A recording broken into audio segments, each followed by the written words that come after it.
Chapter 1, Exile. I do not own Dragon Ball Z or any of the characters. That honor belongs to Akira Toriyama. Planet Sadala, the planet of Saiyan warriors. The strongest species in Universe 6. With their unrivaled potential and continuous growth during and after battles, they are always called for if an enemy arises and is too difficult to defeat.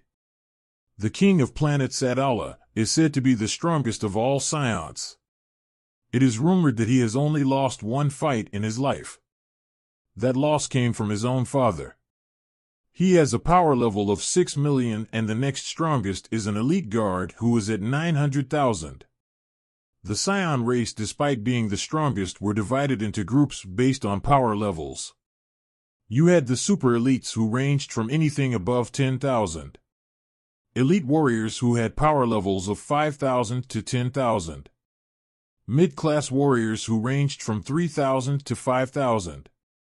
Average warriors who ranged from 1,500 to 3,000, and your below-average warriors, or the runts of the Saiyan race, who ranged from anything below 1,500. This month, however, 2 Saiyan babies were born. One girl and one boy. The girl was born with a power level of 1,500 and the boy had a power level of 25. That isn't what has the doctors worried. They can deal with the girl having an unusual high power level for a baby, it's the boy that has them worried. I've never seen anything like this before. Have you? One of the doctors asked. No, I haven't. We should call the king. He might know what is going on. The other said. I'll go get him. He should be doing his usual checkup on the Saiyan children. Another doctor said. 2 minutes later the king walked in. Okay, what is the problem with Kale? He asked. King Borgas, Kale isn't our concern, it's the boy. He has a tail and no Saiyan has ever been born with one. A doctor answered. Who are his parents? Borgas asked. Cress and Wasabi, my liege. Both of them are from the lower class. The doctor answered. What did they name him? Borgas asked. They named him Naruto. His mother is in the rejuvenation tank. She had some complications during birth, but she should be fine. His father was sent out on a high-risk mission with a couple of elite-class warriors. The doctor replied. How long will his mother be inside of the rejuvenation tank? Borgas asked. It's not a guarantee that she will survive. The damage was too severe. She was poisoned by something, and it began to eat away at her insides. I was amazed she could give birth in her condition. She's been in there for almost 3 weeks now with no improvement. We're keeping an eye on her condition, but it doesn't look good. We've ran a test on the poison and have not come up with an antidote yet. But back to other matters, what will we do about the tail? The doctor asked. Have you tried to remove it? Borgas asked. Yes, I've been trying every time he sleeps, but the tail seems to have a mind of its own and keeps slapping my hand away. The doctor responded. Before Borgas could answer, a doctor came running in. Sorry to interrupt, but Wasabi has just flatlined. We tried reviving her for an hour, but we weren't successful. The doctor said. Damn it. Has the team going out to Planet Mayonai returned yet? Borgas asked. Yes, they have. They are currently in the rejuvenation tanks. The doctor said. Is Cress with them? He's Naruto's father. Borgas asked. Sadly, he was not. His team captain said he sacrificed himself so his team could return home. His captain said he transformed his life force into energy, and the last thing he saw as the cruise ship took off was an explosion wiping out everything in the surrounding area. He also noted that Cress, when doing the move, his power level increased to 80,000, almost as strong as you. The doctor said, surprising Borgas. That's impossible. The last time Cress powered up to his max, it was only 20,000, and I could tell he wasn't holding back. But for young Naruto here, Place him in the home with the other kids until he is old enough to take care of himself. Keep an eye out on his tail. I want to know if anything changes. Borgas said as he looked up at the glass ceiling. The clouds moved, revealing a full moon, and all of a sudden a sense of dread washed over planet Sadala. My liege, the boy, he's changing. The doctor exclaimed as he picked up Kale and ran out of the room. Borgas looked at Naruto, and he was growing fur all over his body, and his face started to take the look of a monkey. Borgas picked him up and flew away fast to a vacated sector of Sadala. He managed to get there just in time as Naruto began to increase in size. He grew until he was a 30-foot-tall monkey and just started randomly firing off ki blasts from his mouth in all directions. A few of them went in the direction of the main city, but there were Saiyans around to blast them with their own attacks. I need to stop this. If he keeps this up, then he'll destroy the city, maybe even the planet. Borgas thought. He flew up to Naruto's face and used his strongest attack at point-blank range. Chaos Shot. Borgas concentrated almost all of his energy into that attack and fired at point-blank range, hitting Naruto right in his face. That should do it. Borgas thought. He was wrong. Before he could attack or anything, he was slapped to the ground by a giant fist and was almost stepped on by Naruto. During this time, a group of 10 elite warriors showed up to help. Lord Borgas, what is that thing? Asked the warrior. It's some kind of giant monkey. I've never seen it before. We need to stop it somehow. This is a saiyan child who was born with a tail. I can guess that is where the source of his power comes from. We need to cut off his tail. That should bring him back to normal. Borgas said, and all the Saiyans nodded. They all began sending ki blasts at Naruto to distract him, but he just kept firing ki blasts from his mouth. A couple of the Saiyans were hit but not killed.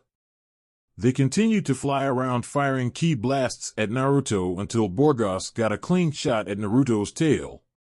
He channeled energy to his hand that was as sharp as a blade and sliced the tail off. Naruto gave out a loud roar before he started shrinking back to normal. Finally, it's over. Borgas thought as he picked up Naruto. All right, everyone, let's head back to the main city. Borgas said. My king, I mean no disrespect to you, but why bring the child back with us? It's clear that he is a threat to all of us. A Saiyan said. Do not worry, the threat is gone. We've removed the tail. It was the source of that giant ape. He is fine now. Borgas said. But what if it grows back? What if he goes on another rampage? The Saiyan asked. Borgas thought for a minute before responding. If the tail grows back and he goes on another rampage, then I will have no choice but to send him away. But if the tail grows back and he does not go on a rampage, he can stay. Does that seem fair to all of you? Borgas asked. Yes, my liege, it does. The Saiyan said. Good. Now let's get back. We could all use time in the rejuvenation tanks, and I need to get Naruto back to the hospital. Borgas said. They all took off towards the hospital to drop Naruto off and get healed up. The Saiyans were looking at their king and have never seen him in such conditions before. He was only hit one time, yet he had broken bones, cuts all over his body, and one of his eyes were swollen shut. To think a kid did this to me. I'll never live this down if word gets out about what happened. Borgas thought to himself. They reached the hospital and walked into the room with Kale and the other doctor. My liege, what happened to you? The doctor asked. Nothing happened, don't worry about it, I'll be fine. I just came to drop off Naruto and then head to the rejuvenation tanks. Bargo said as he placed Naruto next to Kale, who was wide awake. Naruto looked at her and Kale seemed to shy away from him. Despite her having a high power level, my liege, Kale is extremely shy for some reason. We've tested her power level again to make sure there were no errors, and there weren't any. She may grow up to be stronger than you, my liege. The doctor said. She just may, however I don't think Naruto will amount to anything above an average saiyan.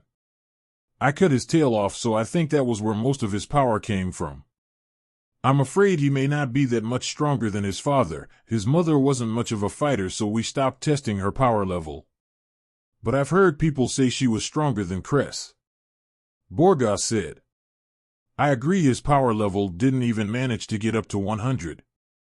Our average newborn saiyan child has an average of 120 when they are born. But I will not judge him, for he is only a baby. I will judge him based on how he trains when he grows up.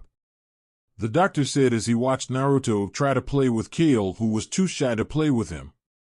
Well, I trust your judgment after all. You were around when I was born, and I was only average when I was born, and look at me now, I'm the strongest saiyan alive. Now I need to get to the rejuvenation tank. I'll leave you to it, Venus. Borgas said as he walked away.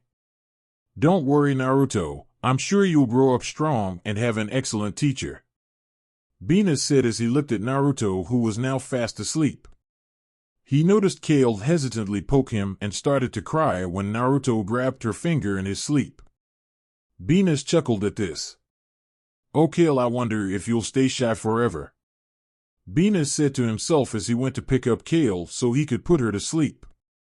It took him an hour to get her to go to sleep. He was surprised that her crying didn't wake up Naruto. He'll be a heavy sleeper when he grows up. I don't think I would want to disturb his sleep, it might not be pretty. Venus thought as he left the room to check on the Saiyans that were using the rejuvenation tanks. 7 years later. 7 years later, Naruto is seen playing around with Kale, who is still shy, and a girl a year older named Caulifla, who is the complete opposite of Kale. Naruto is wearing a white t-shirt with black shorts and white Saiyan combat boots. His hair was black and spiked with a fringe that stayed to the right side of his face, Shallot's hairstyle. Naruto's power level has grown a lot over the years due to him constantly playing around until he couldn't move anymore. He was stronger than Kale, whose power level grew to 7,000. He was stronger than Caulifla, but not by much. They were about the same due to Caulifla being a year older. The power gap between them wasn't big, it was actually small, but Naruto always let her win their spars because the last time she lost, she got angry and almost destroyed an entire forest. Come on, monkey boy, I'm sure you can keep up in a game. Ki blast tag. Caulifla said she wears a pink shirt with dark purple pants and black pointed shoes. Her hair is long, wild, and spiky. Hey, no fair, you cheated and got me when I wasn't ready. The rules we came up with clearly say you have to wait.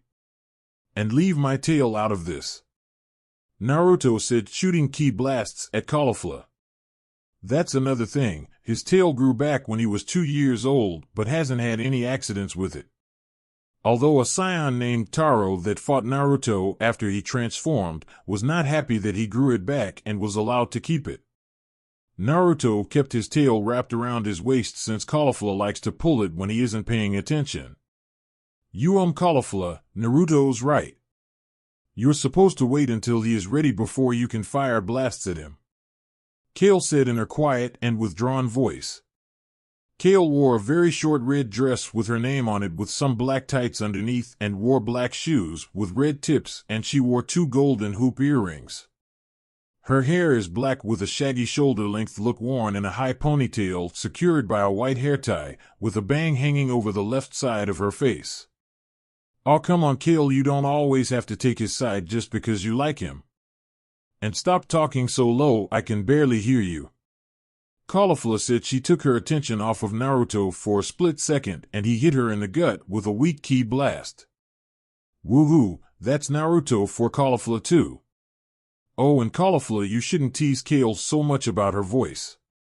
If I remember correctly, when you met us 6 months ago, you were pretty shy yourself. You were stuttering more than Kale was at that point. Naruto said, laughing. Caulifla just tackled him to the ground and started choking him, but it was all in good fun since she didn't really put any pressure on his neck and he was still laughing.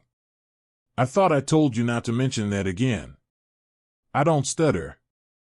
I was sick and had a cold, Caulifla said, making Kale giggle at their antics. Yeah, you had a cold all right. It must have been some cold since you had it for 2 months, Naruto said as he managed to get Caulifla off of him and put her in a headlock, giving her a noogie. Hey, stop, you're messing up my hair, Caulifla said, trying to get out of the headlock. Nope, now say sorry to Kale for teasing her and I'll let you go, Naruto said. No. I'll never say sorry to Kale, Caulifla said, struggling to get free. That's too bad. Now I have to do this even harder, Naruto said as he began to give her a noogie even harder. Okay, I'm sorry for teasing you, Kale, Caulifla said. Thank you, Caulifla, Kale said quietly. Nobody heard her. Okay, I usually don't tease you, Kale, but I couldn't even hear you that time, Naruto said, getting off of Caulifla. See, now you need to apologize to her, Caulifla said. No, I don't. I wasn't saying it to be rude like you were. I was stating a fact in a nice way, Naruto said, and before Kale or Caulifla could respond, Borgas appeared in front of them with Venus and Taro. Can we help you?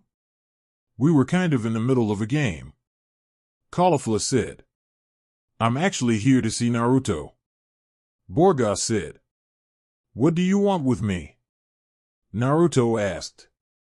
Naruto, do you remember what I told you about your tail?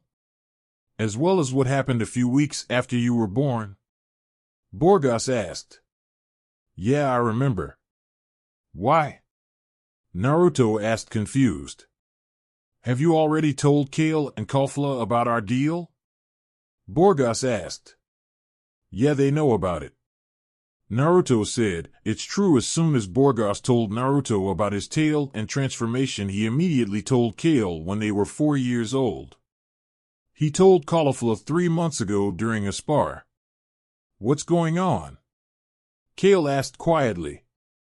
Well, Naruto, I'm sorry, but you have to leave planet Sadala. There was an attack on the city last night, and we found fur that matches that of yours after you transform, Borgas said. What? But I didn't transform last night. If I did, the Caulifla would be dead since I stayed at her parents' house last night, Naruto said. Were her parents home last night? Because we really can't take the words of a bunch of 5-year-old runts, Taro said. Well, no, my parents were sent out on a mission before we went to sleep, Caulifla said. She might not want to admit it out loud, but the bond she had with Naruto and Kale was extremely important to her. Well then, I'm sorry, Naruto, but a deal is a deal.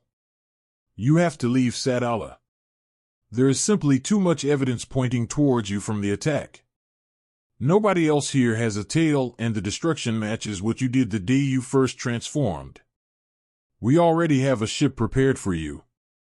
It's set to take you to planet Earth and will take about 3 months to get there. We've packed the ship with food and the latest training equipment at Bina's request so you can train and be able to protect yourself, Bargos said. Earth, I thought that planet was basically destroyed because of a war, Naruto said. It's not destroyed completely. I've had teams checking the planet a lot just in case anything ever happened to Sadala and we needed a new place to stay. It has life and vegetation, but it's extremely scarce. You can keep the ship for travel, and it comes with spare parts so you can repair it if you need to, Bargos said. Fine, I guess I don't have a choice. When do I leave? Naruto asked with a sigh. You leave tomorrow. I'm sorry, Naruto, I tried to fight it, but the evidence was too much against you. An extra day was all I could get, Bina said. I'll leave you 3 alone to say goodbye. Meet me at the Royal Palace in the morning, Bargos said as he flew away with Venus. That's what you get, freak. You should have been killed the night you were born. Another thing, your parents would be ashamed of you, Taro said, laughing at the end. His laughter didn't last long because he was blasted away by Naruto, whose energy skyrocketed after that final remark. His power rose up to 20,000. That was half of Taro's full power level. Whoa, Naruto, when did you get so strong? Caulifla asked. I've always had bursts of energy when someone gets me mad. It usually takes a lot to get me mad, but talking about my parents is a huge no in my book. Naruto said as he calmed down. Naruto, you never told us about your parents. What happened to them? Kale asked. Yeah, you know our parents. They said they knew yours, but wouldn't talk about them unless you were okay with it. What happened to them? Caulifla asked, and Naruto sighed. They both died a few weeks after I was born. My mother died from a poison in her system that was rotting her insides. Dr. Venus said it was a miracle that she was able to give birth, and she spent 3 weeks in the rejuvenation tank but died because the doctors couldn't find an antidote for the poison. Naruto said. I am sorry, Naruto. Kale said. Yeah man, we never knew what happened to them. I always thought they were some elite warriors who abandoned you after you were born because of your less than average power level. Caulifla said. What about your dad? Kale asked, and they saw Naruto crack a smile with tears in his eyes. He died about a week before I was born. He was sent out on a high-risk mission with a squad of elite warriors to Planet Mayonai.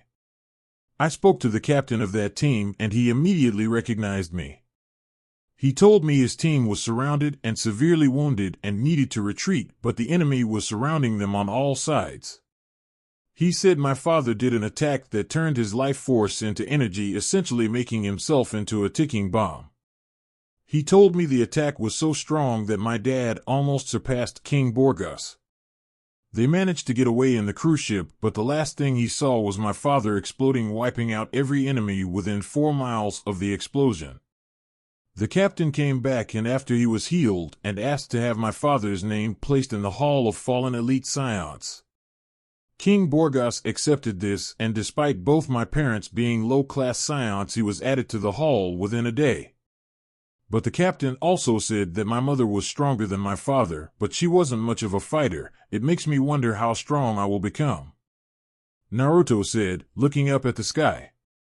Dang dude, that's horrible having to lose both your parents before you even knew them. Do you even know what they look like?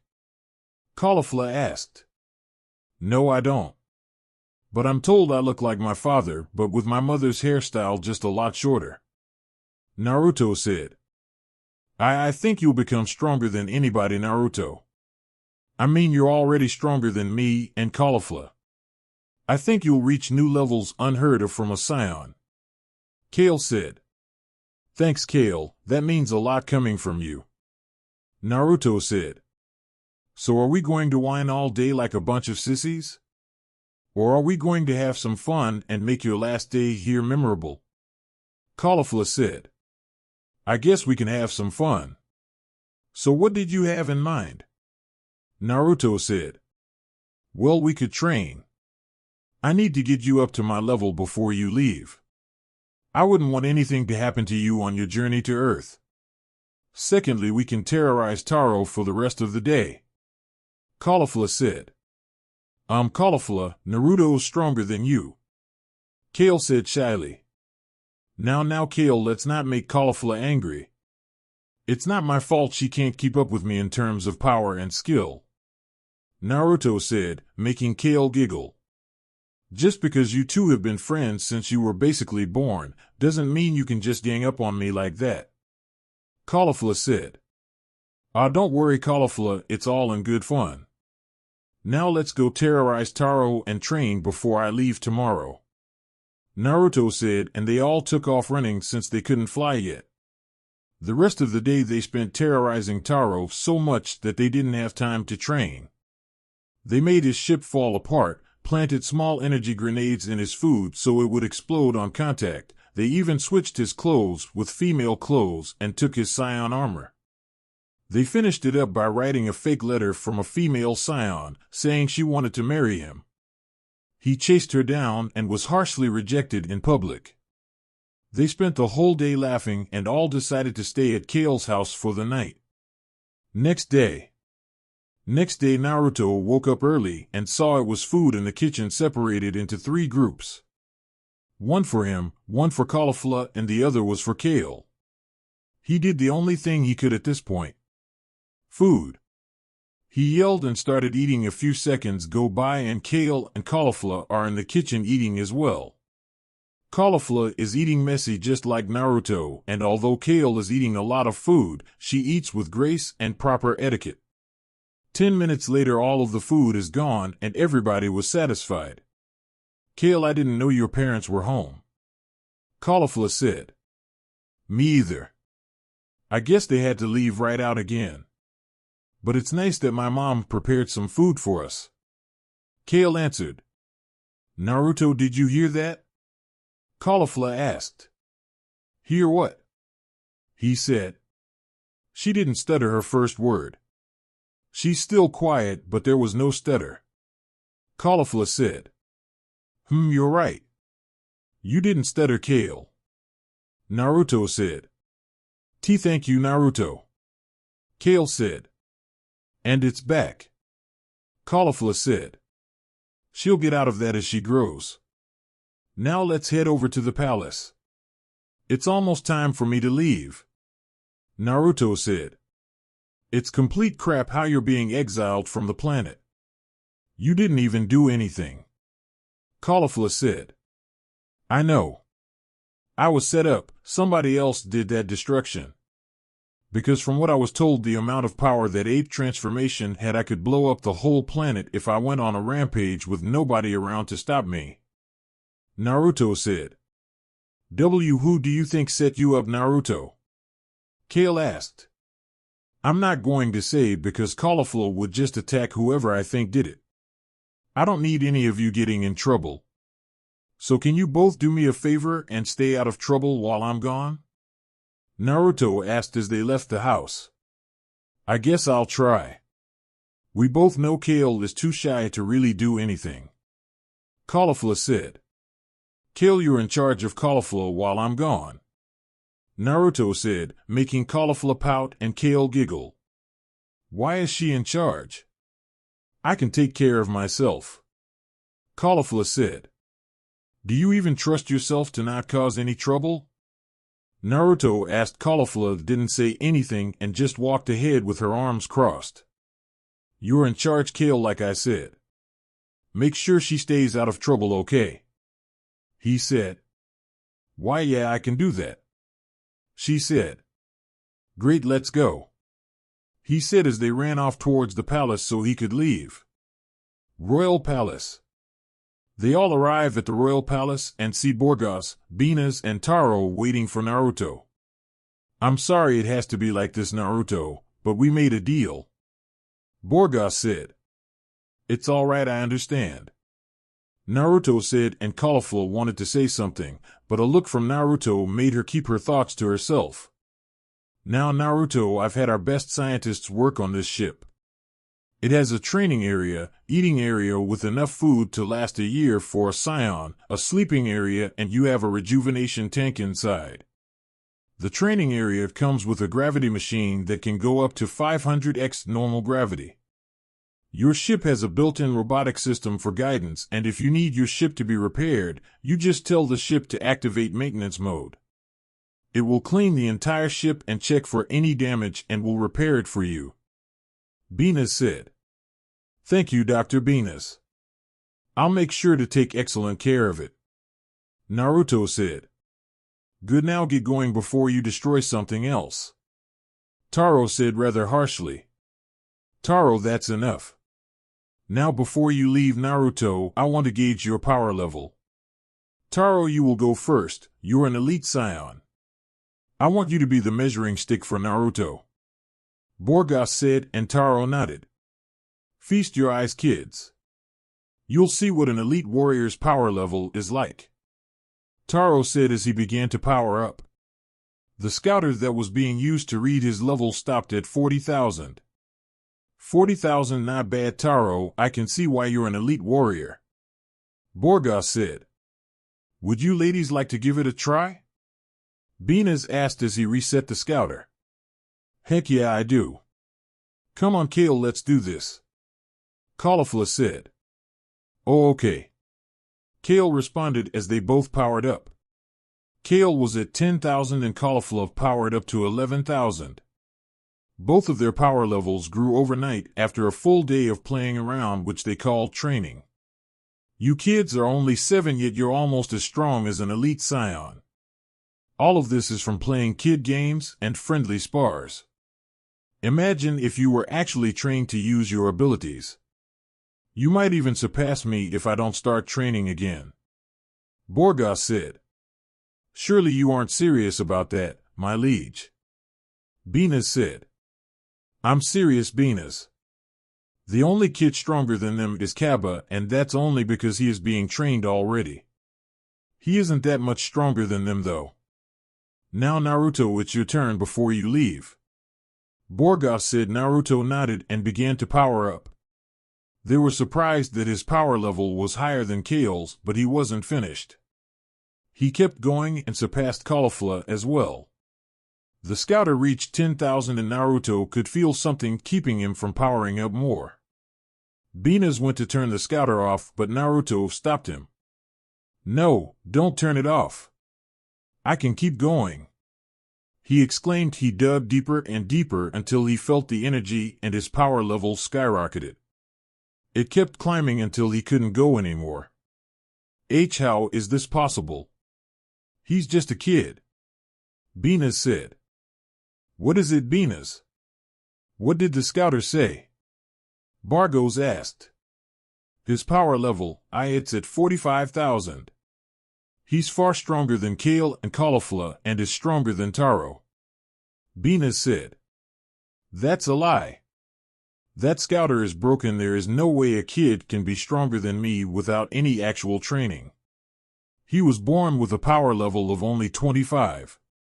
Here, take my scouter and do it again, Taro said as he handed the scouter to Benas. Fine. Are you ready, Naruto? Benas asked. Naruto nodded and powered up again, getting the same results.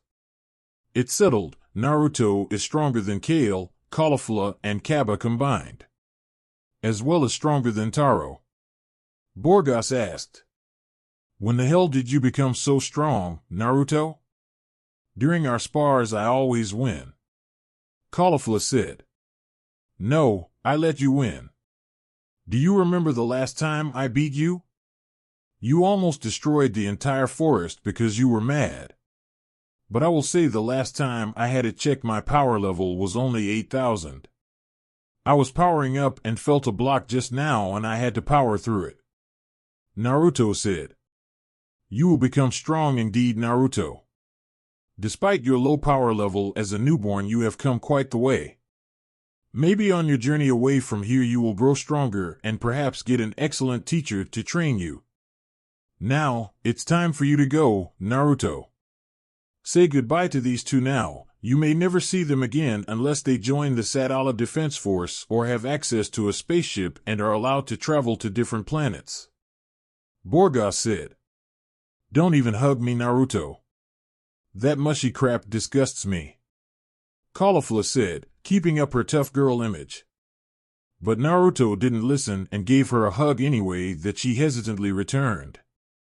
Take care of yourself, Caulifla. Although I left Kale in charge, you need to protect her since she is too shy and timid to fight. Look out for Taro. I think he is the one that set me up. Don't act brash, just look out for him, Naruto said, and Caulifla just nodded and they released the hug. Kale, I need you to grow strong. We've been friends since we were born, so I know you can do it. Make sure you look out for Taro. I already told Caulifla, so now I'm telling you. Make sure Caulifla stays out of trouble, Naruto said. I'll do my best, Naruto. Please be careful out there, Kale said. I will, I promise. Who knows, maybe we'll see each other again in the future, Naruto said as he released the hug. Naruto, I wish you the best in your future endeavors, Benas said as he shook hands with Naruto. Borgas didn't say anything, he just nodded at Naruto. Naruto returned the gesture and walked up to Taro. "What do you want, brat?" Taro asked, and Naruto just punched him in the gut, bringing him to his knees. Naruto leant to his ear and spoke quietly. "I know you had something to do with me getting exiled from Sadala. Just remember, nothing stays hidden forever," he said quietly and walked to the spaceship. The door opened and he looked back at Kale and Caulifla. Kale was openly crying while Caulifla was fighting her tears. He gave them one last smile and waved before entering the spaceship. "Come on, Kale, we've got training to do," Caulifla said as she grabbed Kale and walked away. Taro, being embarrassed by getting knocked down by a 7-year-old, caught his breath and was about to fly off until Borgas spoke up. "Taro, what was that all about?" he asked. "It's nothing, King Bargos. Just us having some fun," Taro said before flying off. "My liege, what do you think?" Venus asked as Naruto's spaceship took off. Naruto was set up. Whoever did it somehow got a hold of his fur from the battle. There was too much evidence against him, so I had no choice but to exile him. I'm going to have some people look into this. The entire area was evaluated before the attack, and the distance from Caulifla's house to the city that was destroyed would take Naruto about 4 hours to get to, since he can't fly. The cameras in the city were all taken out before the attack. I know Naruto is smart, but he doesn't know how to take out cameras and wipe the memory completely clean, to the point that not even a scientist can recover the footage. Naruto in his giant ape form wouldn't just stop at one city. He would wipe out everything in his path and eventually the planet. Taro has something to do with this, and I'm going to find out exactly what it is," Borgas said. "Anything you would like me to do, my liege?" Venus asked. "Get some of our best scientists and doctors, head over the destroyed city and look for anything we missed," Borgas said. "Of course, my liege, I shall have it done," Venus said, and they both flew away. With Naruto. Naruto was on his ship in space when he decided to get up and walk around. "It's still pretty early. I should eat and train. Maybe I should work on learning to fly and use the gravity machine. But first I should look around," he said. He walked around and found the training room. It was extremely nice. He looked at the weights off in the corner. He saw the gravity machine that looked like a normal keyboard with a giant off switch on it. "This will come in handy," he thought as he left the room. He made his way to the eating area. It was stored with food ranging from meats, fruits, vegetables, desserts, and nuts. He was in heaven, and it was enough to last him a year, even with how he eats. Lastly, he went to the resting area and noticed it was a huge bed inside, big enough to fit 6 people. He noticed the bathing area had a shower and separate tub with a toilet and sink. He had a washer and dryer as well in a separate room. How did they manage to get all of this in here? He thought as he went back to the training area to get started. "Well, I have 3 months before I land, so I better get to work," he said. He walked over to the gravity machine and set it to 5x normal gravity, and he immediately fell to the ground. "All right, I wasn't expecting that, but it's time to get to work.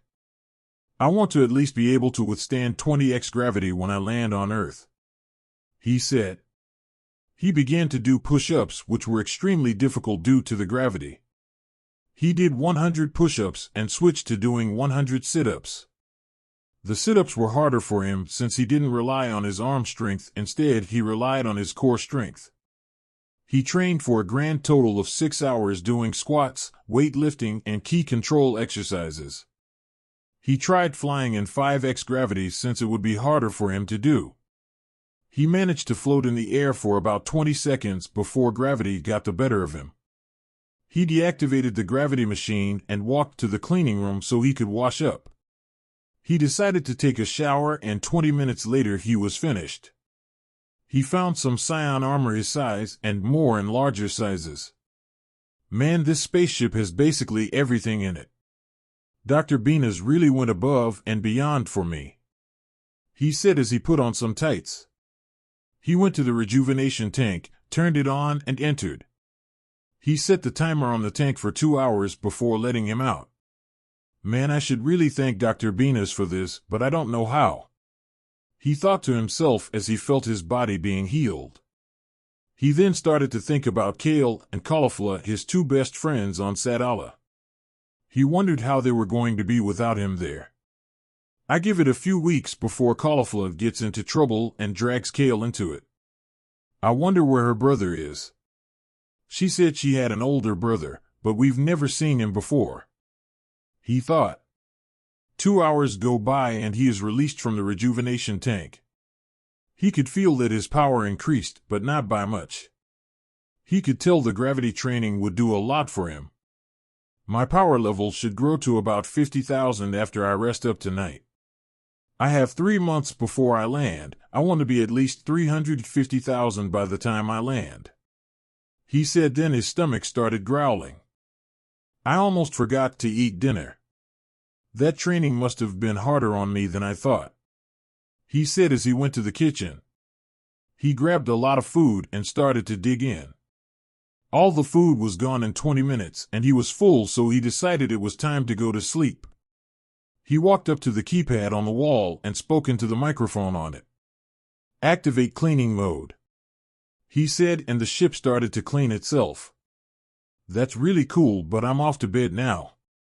He said as he went to the resting area and went to sleep. 1 month later. It has been an entire month since he began his travel and his power has grown. He went from 50,000 to 90,000. It was much improvement in his eyes and he was proud of it. Now he was in the kitchen eating breakfast. After a large breakfast he went to start training, but before he started the spaceship's warning alarm went off. Warning, magnetic field approaching. Naruto quickly left the room and made it to the pilot room and buckled himself down. 10 minutes later the spaceship started to go through the magnetic field and everything in the ship started to go haywire and the ride was extremely bumpy. I think I'm gonna throw up. Naruto said he spotted a bucket flying around. He grabbed it and threw up. The spaceship took an hour to get out of the magnetic field, but the ship needed repairs. Warning, damage level 50%. Ship repairs required. What is the closest planet to land on? Naruto asked. Planet Namek. Requiring confirmation for emergency landing on planet Namek. Confirm, land on planet Namek for repairs. Naruto said. Setting course for Namek. Arrival time is 4 hours. The ship changed course and took off towards Namek. Naruto tried to use the training room but the gravity machine, but it was damaged. He just went to take a nap for the ride to Namek. 3 hours later he was woken up by the ship signaling that he landed on Namek. He got up and set the ship on repair mode. It would take 5 hours to repair everything, so he decided to leave the ship and explore. As soon as he was off the ship he was surrounded by what he guessed were the Namekians. Hello. Naruto said. Who are you? Why are you here? A Namekian asked. I'm Naruto. I was exiled from planet Sadala to planet Earth for something I didn't do. My ship needed repairs, and this was the closest planet I could land on. I'll only be here for a few hours. Naruto said. Why Earth? You do know that planet is deserted, right? It's basically destroyed due to the wars waged on it by the human race. The Namekian said. Yeah, I know, but I need somewhere to be alone. I was born with a tail and I transform into a giant ape at night sometimes and go on a rampage. So a planet with no living persons on it would be the best place for me to go. Naruto said. Are you willingly transforming into this ape? The Namekian asked. No, it just happened once when I was born. I had the tail cut off but it grew back. I'm going to train myself so that doesn't happen again. I have a feeling I was framed though. Naruto said. So you are a kid who is being punished for a crime he did not commit? The Namekian asked. Yeah, pretty much. Naruto said. Very well then. Follow me, I shall take you to our elder. He may have a solution to help you on Earth. The Namekian said. Are you sure about this, Kakuru? Another Namekian asked. Yes, I am. He did not have to answer any of these questions I asked him. Given the power I can feel from him, he could wipe us all out before we could blink. Now come with me. I'm sure our elder is expecting you by now. Kakuru said. The other Namekians flew off towards the elder while Naruto and Kakuru stood there. Are you coming, Naruto? Kakuru asked. Yeah, but I can't fly yet. Think you can carry me over there? Naruto asked. Sure, now let's go. Kakuru said as Naruto climbed on his back and they flew off. It took them 10 minutes to reach the elder and he was outside waiting for them. You must be Naruto. I am Elder Suda. It is a pleasure to meet you. Suda said. No, the honor is all mine, Elder Suda. I've heard about the Namekians through stories from scions, but to meet you in person is just awesome. Naruto said, causing the elder to chuckle. You are the third most respectable scion I have met in my lifetime. The other two were named Cress and Wasabi. I had the honor of meeting them when they had to make an emergency landing here. Suda said. Those are my parents. Naruto said. Really? What happened to them? I haven't seen them in quite some time. Suda said. They both died. My mother was poisoned and my father sacrificed his life so his team could make it back to Sadala. Naruto said, looking down. I am sorry to hear that, Naruto. I had no idea. Now I understand you are heading to Earth and I know about your problem. I have something that will help you out on Earth. Suda said as 7 Namekians came forward with 7 huge orange orbs with a star numbered 1 to 7. What are these? Naruto asked. These are Dragon Balls. With all 7 of them gathered you can summon the dragon known as Porunga. He can grant you any 3 wishes. After you make your wish or wishes, the Dragon Balls scatter all over the planet waiting to be collected again. Now I will summon Porunga and use 1 wish for you. It's not much, but it will help you survive. Suda said and Naruto nodded. The Namekians placed the Dragon Balls on the ground and Suda began to summon Porunga. I summon you, the Eternal Dragon. Come forth, Porunga, and grant my wish. Suda said and the Dragon Balls began to glow and a huge green dragon with red eyes appeared. I shall grant you any 3 wishes that are well within my power. Now speak your wishes. Porunga said. Porunga, I would like for you to restore the planet known as Earth. However, do not bring back the humans on the planet. Suda said. That wish is well within my power. Porunga said as his eyes glowed red for a few seconds before it stopped. Your wish has been granted. Now speak your second wish. Porunga said. Actually, that is all I needed, Porunga. I have no more wishes for today. Suda said. Very well. Porunga said and disappeared. After he was gone, the Dragon Balls flew up in the air and spun around before shooting out in different directions.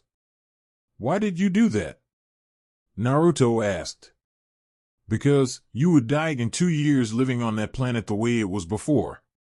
The reason I didn't bring the humans back was a precaution, just in case you turn into that great ape again and go on a rampage. You will not be killing any humans. Now, was there anything specific that could have triggered your transformation the first time? Suda asked. Not really. King Borgas just said it was a normal cloudy night. He said that I was calm and looking up at the sky and then the full moon appeared. After that I changed. Naruto said. Then I would assume you changed during the full moon.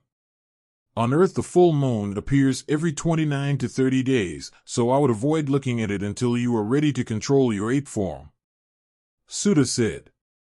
Thanks for the heads up, Elder Suda. I'll keep an eye out for the full moons.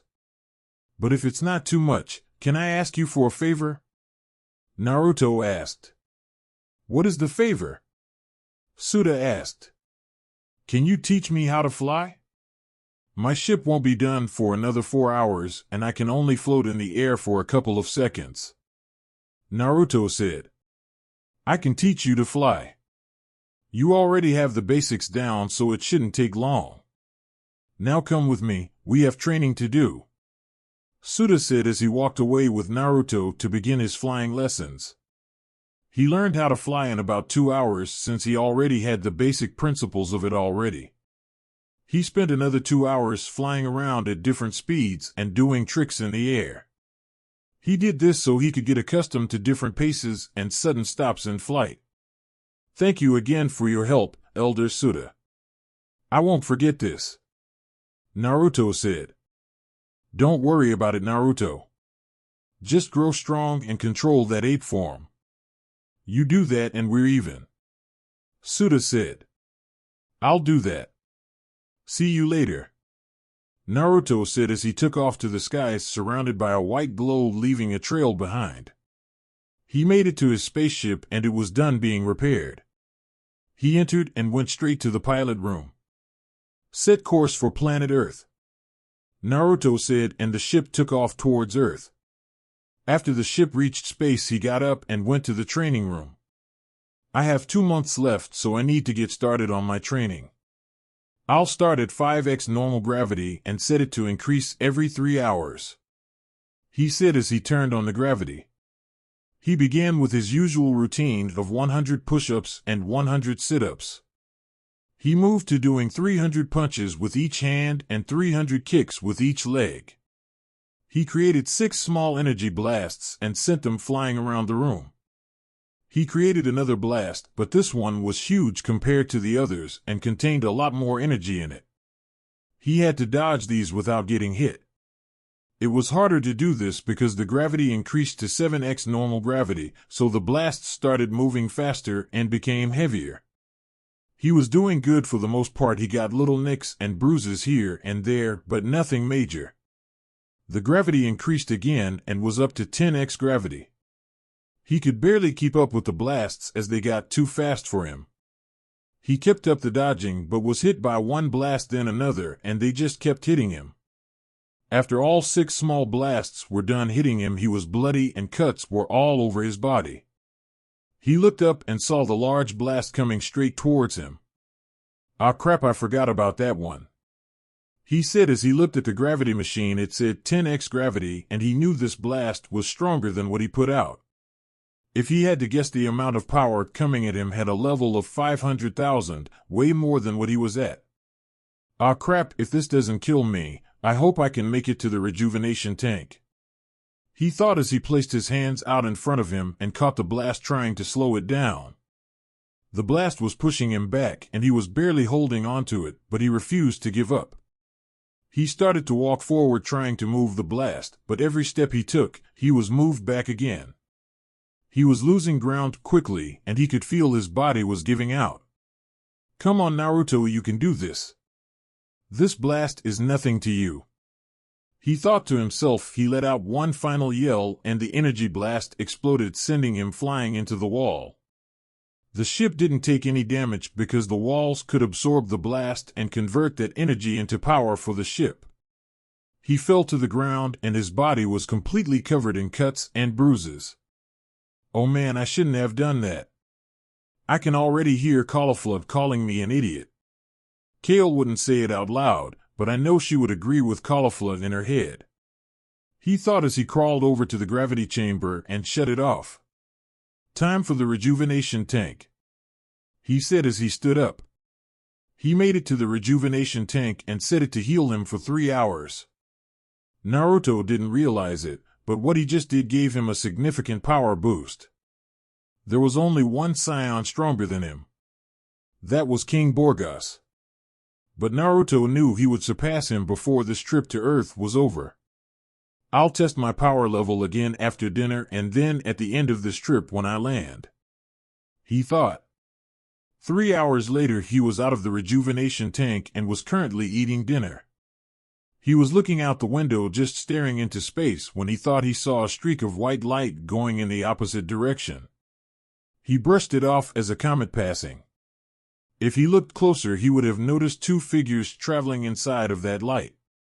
My first comet sighting, it's pretty cool, he thought as he finished eating.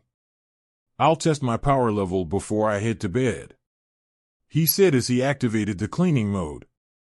He went to the training room and turned on the scouter the scientists built into the room. All right, here we go, he said as he began to power up. He noticed the scouter shoot past 90,000 and he could feel he had a lot more power in him. He continued to power up.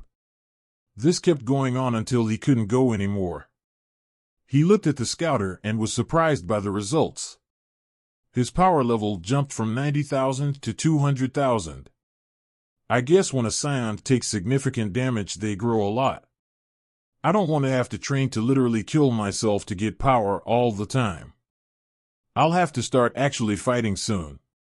But for now, I guess I'll have to settle for this harsh training, Naruto said as he left and went to bed. 2 months later. 2 months went by and Naruto finally landed on Earth. He hasn't tested his power level yet, but he knows he is stronger than all of the Saiyans on planet Sadala, even King Borgas. Finally, he said as he looked out the window of the spaceship. He exited and looked around at how amazing Earth was. He landed in the middle of a forest and was amazed at how similar it looked to Sadala. He figured the buildings he could see in the distance were from the humans that built them.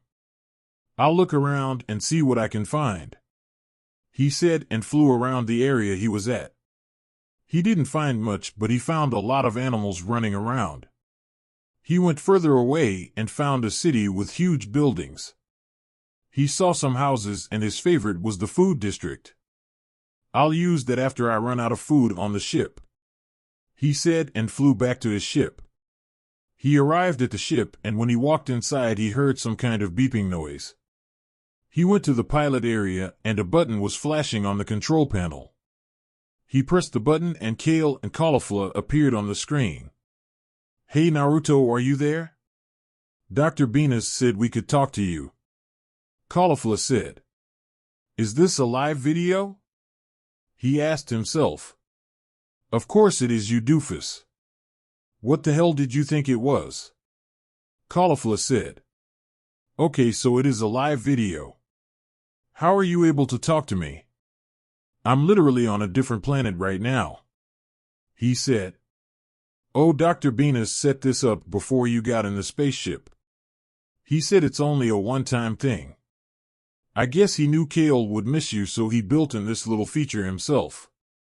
I couldn't let Kale do it alone because she would get emotional, so I decided to join her, Caulifla said. That's not true, Caulifla. You said you couldn't wait to talk to Naruto. We miss you, Naruto. Are you doing okay?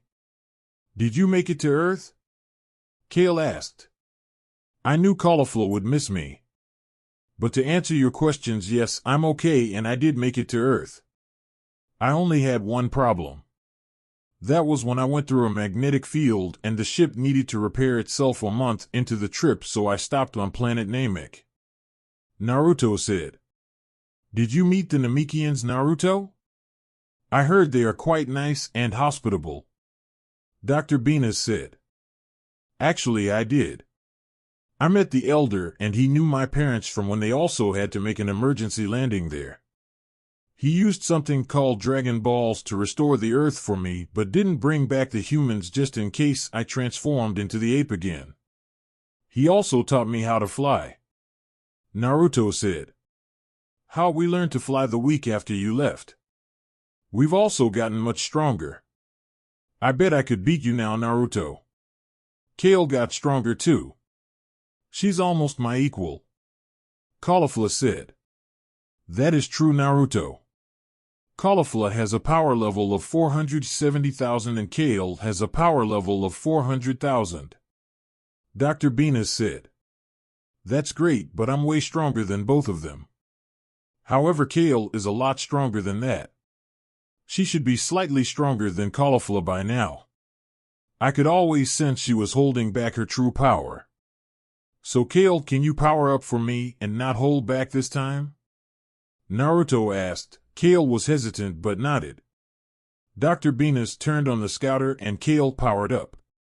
She was done and the scouter read she had a power level of 500,000. I never knew Kale was this strong. Why hasn't she ever shown this before? Dr. Venus asked. Because Kale is shy and timid. She thought Caulifla would be upset with her for being stronger. But Caulifla, being a prodigy, can easily catch up to Kale. That would drive her to train harder and grow stronger. Naruto said. Yeah, whatever. So how strong are you now, Naruto? Caulifla asked. Yes, I'm also curious. You left here quite strong for your age. I can only imagine how strong you've become. Dr. Venus said. I actually don't know. The last time I checked was after I left planet Namek 2 months ago after a harsh training and recovery. I was at 200,000 back then and I haven't checked since. I wanted to train as much as possible and not worry about my power level until I landed. I was actually about to check it out until I answered your call. Naruto said. Well, what are you waiting for? Do the test for us already. Caulifla said. Yes, go ahead, Naruto. I'm also curious about how strong you are now. King Borgas said as he entered the room. Naruto, when you turn on the scouter, it should automatically show up on the screen for us to see. If it doesn't, there is a green button you can press so it will show up. Dr. Bina said. Naruto turned on the scouter and pressed the green button and it popped up on the screen for them to see. All right, are you all ready? He asked. Yes, now hurry up, we don't have all damn day. Caulifla yelled. All right, sheesh. Naruto said and began to power up. True to his word, he was indeed stronger than Kale and Caulifla. What got them all in shock was that his power level eventually reached the level of King Borgas and it kept going. He finally stopped and his power level was at 1 million. What the hell kind of training did you do, Naruto? Caulifla asked. I just did a lot of kicks, punches, push-ups, sit-ups, dodging energy blasts and key manipulation exercises. He said. What he didn't tell them was that after every training exercise he was pretty much dead and had to crawl to the rejuvenation tank. Despite him having a power level of 1 million, he felt that he had a lot more power in his body he could have let out but didn't want to. Well, I guess I'm in competition to be the strongest saiyan alive. Borgas said. It appears so, my liege. I thought for sure Kale would be the one to surpass you first. But Naruto reaching 1 million means I was wrong. I guess he will be the first person to surpass you in a few years. Bina said. I did too, but we never took into account what Naruto's growth rate would be. Research shows kids born with low power levels less than average never amount to much of a fighter.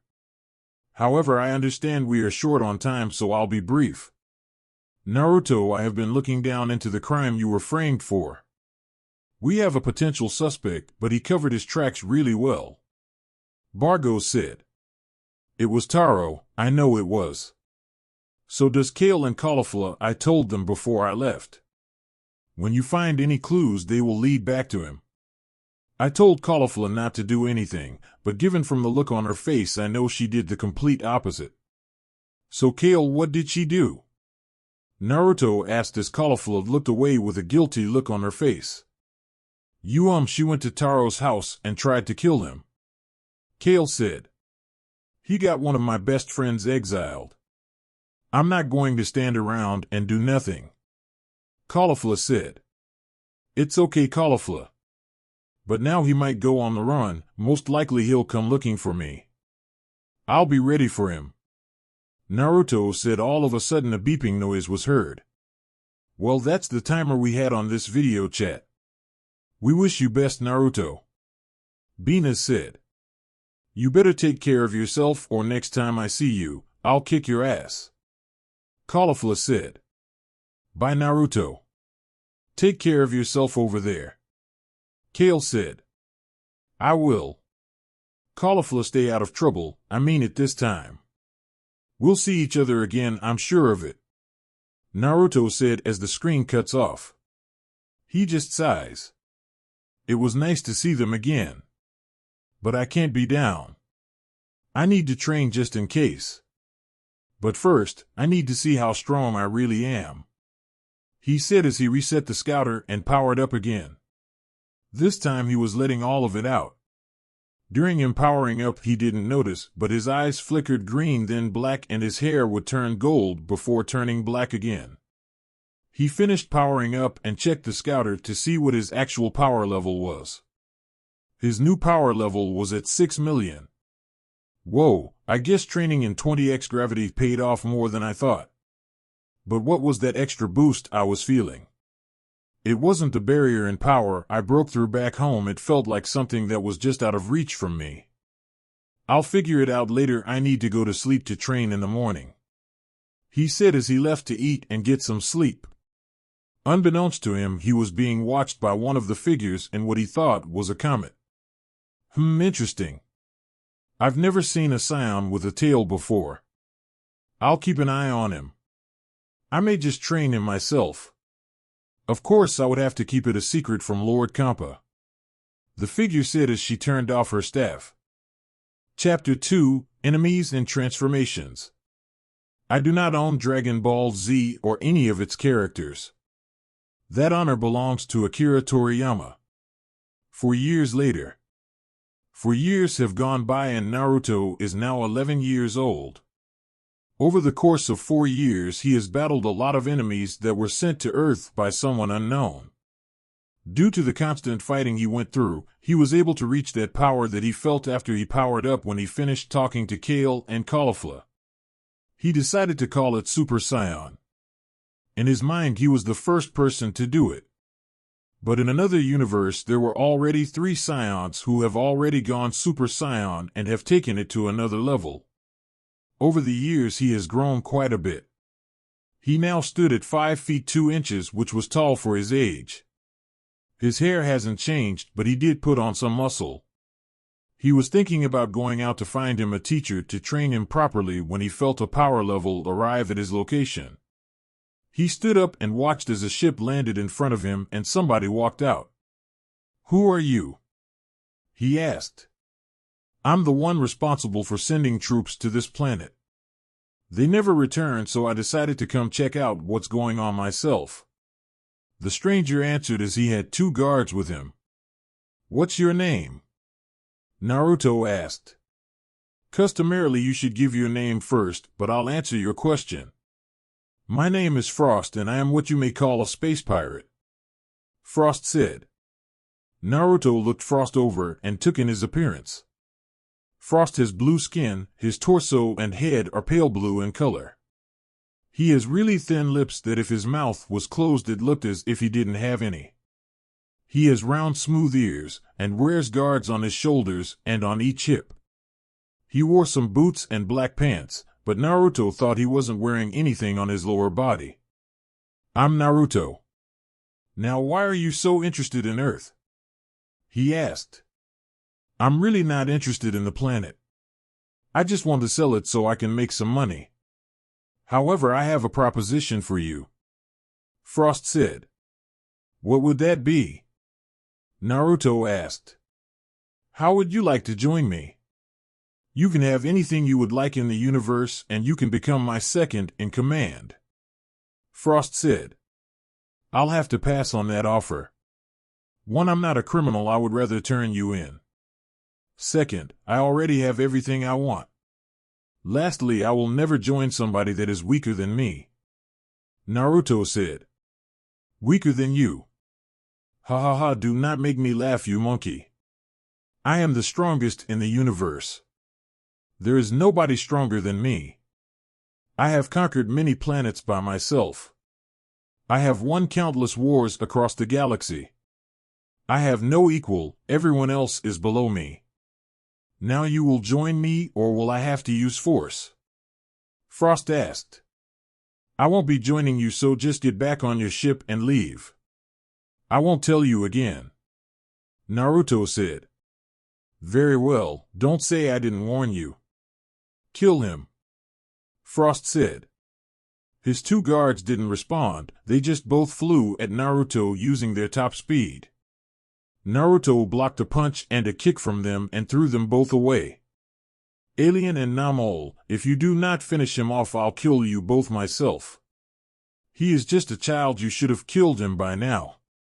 Frost said. Sorry, Lord Frost, we're on it. Alien said he is a blue-skinned humanoid with silky long black hair. He wore blue battle armor with brown shoulder pads, with a black long-sleeved and short tights covering the spandex underneath. Yeah, we will be done with this runt in no time. Namol said he looked exactly like a human with short blonde hair that was in a curly afro and wore the same battle armor as Alien. Then hurry up and kill him. Frost said. They flew at Naruto again and started throwing punches and kicks at Naruto, who simply dodged or blocked them. He caught both of their fists in front of him like it was nothing. You guys should have listened to me when I said leave the planet, he said. Alien and Namol quickly pulled their arms back and fired two huge energy blasts at Naruto from point-blank range. He didn't even bother to move out of the way, he simply stood there and let the attacks hit him. Told you we could handle it, boss. Alien said. Yeah, we aren't your personal guards for nothing. Namol said. I suppose you two are right. To think he actually said he was stronger than me. What a pity, he would have been a fine addition to the troops. Oh well, the planet is secured, let's go back and tell our buyer the planet is ready. Frost said as he walked away with Alien and Namol behind him. As soon as they turned around, an energy blast came from the smoke, hitting Namol from behind, going straight through his chest, killing him instantly. Frost and Alien turned around and saw Naruto standing there with his hand stretched outward. You actually thought you killed me. Those attacks did nothing. Naruto said, standing there without a single scratch on him. Alien, kill him now. I'll assist you this time. Frost said. All right, boss. Alien said before he could move, and energy took his head off of his shoulders. How are you doing this? There's no way a kid like you can be stronger than them. Frost said. Don't worry about it. Besides, your backup has just arrived. Naruto said. Backup? What backup? Frost asked. He only brought 2 men with him. Naruto simply pointed up. Frost looked up and saw a spaceship landing. That's enough, Frost, I can handle him. You have your money now, the man said, stepping out of the spaceship. Very well, I guess my job is done here. Although I was hoping to fight him for a bit, Frost said as he walked to his spaceship and flew off. Taro, I take it your little scheme was discovered and you had to run away from planet Sadala. Such a pity, an elite such as yourself reduced to the life of crime.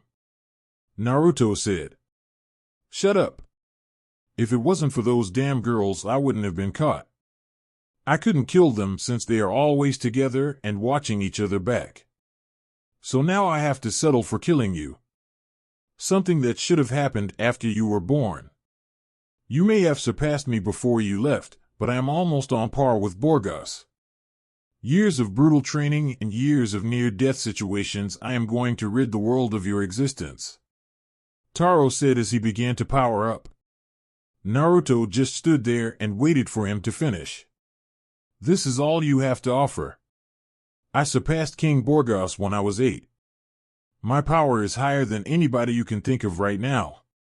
The only Saiyans close to me are Kale and Caulifla. Naruto said as Taro finished powering up. Big talk for somebody who hasn't even made a move. Taro said as he prepared to attack. Use that scouter of yours to read my power level. I'm even suppressing a great deal of strength. You're almost as strong as the king, and he was only at 6 million. You should just go back home and take your punishment, Naruto said. Taro didn't respond. He simply flew at his max speed and punched Naruto in his face. To his shock, Naruto didn't even budge. He simply moved Taro's hand from his face and punched him in the gut, dropping him to his knees. Taro started coughing up blood and struggled to get to his feet. How is he so strong? I'm able to take on Bargos, this should be easy, Taro thought as he activated his scouter to get a read on Naruto's power level. He was scared from the results and Naruto saw the look on his face. So what did your scouter tell you? He asked. 8 million. But how? You were only born with a power level of 25. Taro said. Just because I was born weak doesn't mean I will stay weak. I have been training my ass off for the past 4 years. 8 million doesn't even come close to my actual power. I told you before, you are way out of your league. Leave now and we won't have any problems. This planet is not for sale, so that transaction you did with Frost was for nothing. Now leave, before I kill you, Naruto said. I'm not leaving. I'll kill you just like I killed your mother, Taro said, and immediately regretted his decision to say that. Naruto appeared in front of him and punched him in the gut again, but this time he broke a few ribs. He kicked Taro in the chin, sending him up in the air, where he flew up and kicked him back down to the ground. He began shooting multiple ki blasts at Taro, and he could hear him yell out in pain from the continuous blasts. I always had a feeling she was killed by one of her own. If a female saiyan is pregnant, they are pulled from missions. I guess you got the poison from your buddy Frost. Let me guess, she rejected you and started to date my father. By the look on your face, I guess I'm right, Naruto said. Chris ruined my life. I was always bigger, faster, and stronger than him. When we were little, I would always outdo him everything, yet people liked him more. Even our own parents cared for him more. That's right, little boy, I'm your uncle. So what are you gonna do now? I'm the last family member you have left, Taro said. I don't have a family. I'll make my own family once I get older. I could care less that you're my uncle. You killed my mother. You tried to kill me, and you even tried to kill my best friends. I'm not some naive little orphan who would cry about having a surviving family member. This is way beyond having a family bond can save you from. Before your death, I'll show you something that I've discovered through my hard work and desire to get stronger, Naruto said. He began to power up, and the scouter on Taro's face exploded once his power level increased to 30 million. He powered up some more, and with final push he transformed into his Super Saiyan transformation. What is that? Taro asked, scared. This is what I like to call Super Saiyan. If I had to guess, in this form, I'm 50 times stronger than I usually am. My base power level at its fullest is 30 million. Like I told you before, you are way out of your league. I could have killed Frost, but you showed up. This is your final day alive. I hope you enjoy every day of your life as much as possible. Farewell, uncle, Naruto said, and with those final words he sent a blast at Taro, evaporating him from existence. He sighed and powered down. After he powered down, he immediately was on guard. He could feel a shift in the wind telling him somebody just came to Earth. He looked around and saw nothing, but he looked up to the sky. He thought somebody was watching from above him in the sky, so he looked up but didn't see anything. He narrowed his eyes and shot an energy blast in the direction he felt whoever it was. He didn't hit anything, but he knew somebody was there. I know somebody is there. I can't sense them, but I know whoever it is was just there, he said as he walked away from the area and went to fly around and grab some food. In space, 2 figures were floating in space watching Naruto fly around. They felt a tremendous power spike and they immediately went to investigate. They didn't see the transformation, but one knew the power came from him. Well, what do you think? One asked. I can see why you've taken an interest in him. Although I can't believe he was able to sense our energy. It should be impossible for any mortal to sense us if they haven't been trained to do so, Vados. The other said. Yes, although I don't think he'll want to replace Kampa. I have a feeling with his incredible growth rate, in a few years he may become stronger than some gods of destruction. But he did not sense our energy, Fua. He is somehow more in tune with nature, almost to the point of an actual animal. He's almost caught me quite a few times already. But he isn't ready to meet me just yet. Vados said. What is he? I've never seen anyone like him before. His tail is quite unusual. Fua said.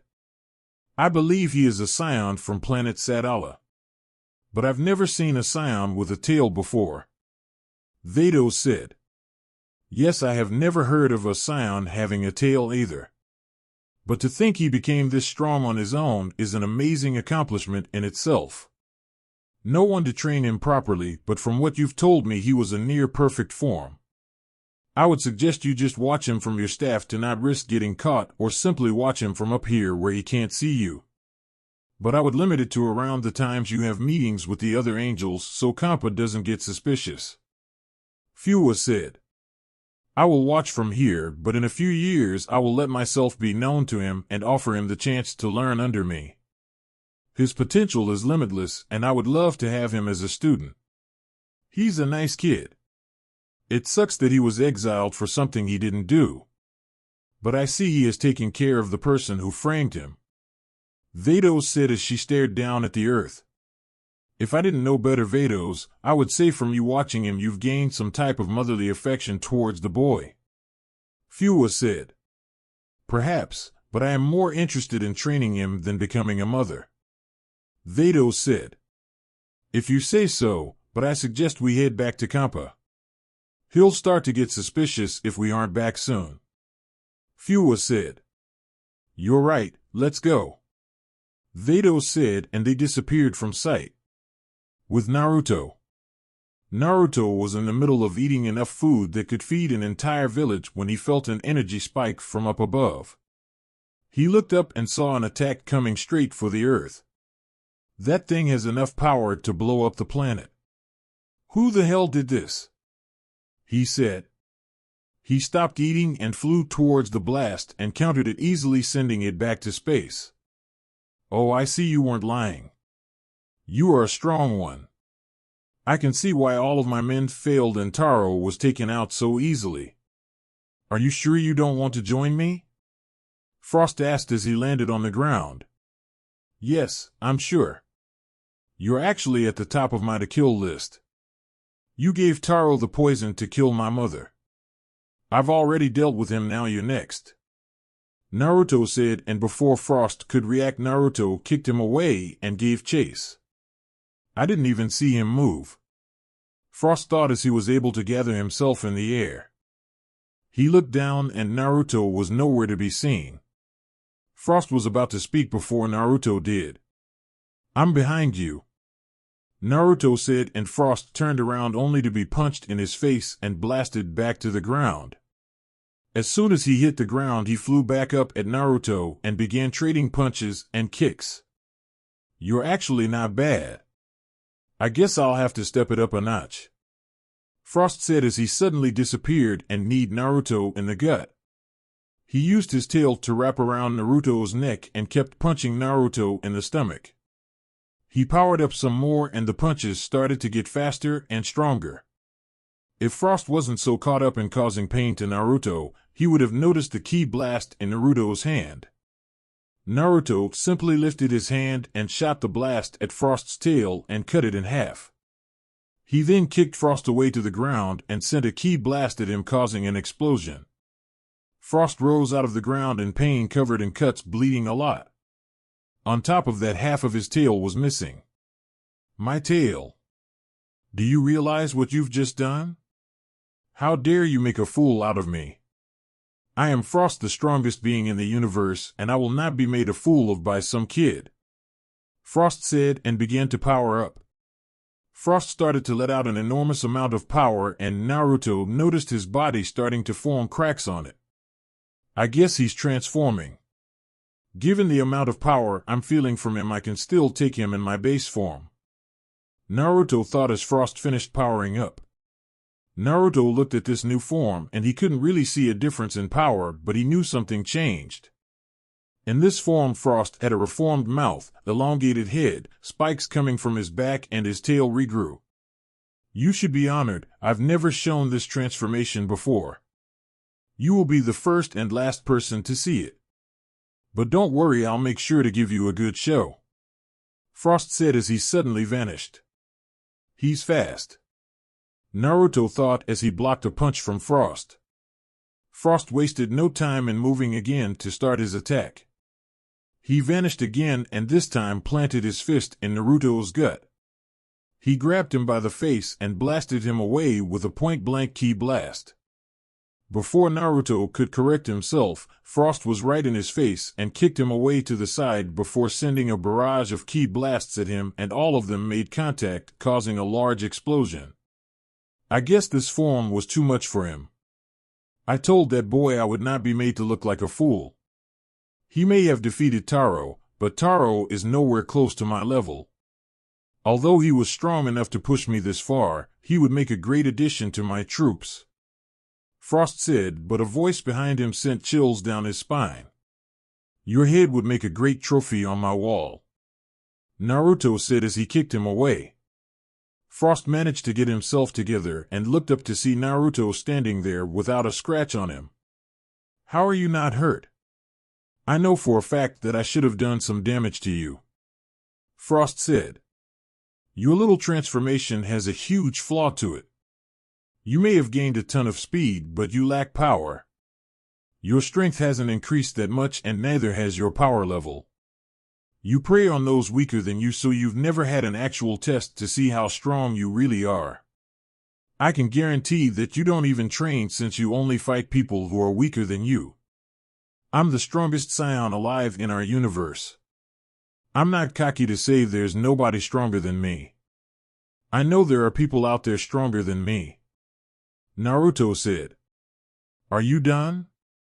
I can care less about your little speech. It means absolutely nothing to me. I can show you why I am the strongest in the universe. Frost said and vanished. Naruto wasn't worried in the slightest. He knew Frost would try to attack from behind. So as soon he vanished, Naruto simply ducked and elbowed him in his gut, making spit fly out of mouth. Naruto didn't wait for him to recover. He grabbed him by the neck and slammed him to the ground. Frost stood up immediately, but he was kicked in the air by Naruto, who flew up after him and started landing punches on his stomach and face. Naruto blurred out of Frost's vision, and the next thing Frost knew, he was kicked in the back of his head and sent flying to the ground. Naruto charged up ki blasts and sent them all towards Frost, who braved himself for the explosion. A few seconds went by and Frost didn't feel anything, so he spoke up. It seems your aim is a little off.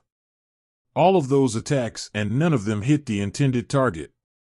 Frost said he was unaware of the blasts that were surrounding him. No, I was just waiting for you to lower your guard. Naruto said as he simply closed his fist. Every blast he threw closed in on Frost and exploded on contact. He's hurting. I know he is. His power level dropped drastically just now.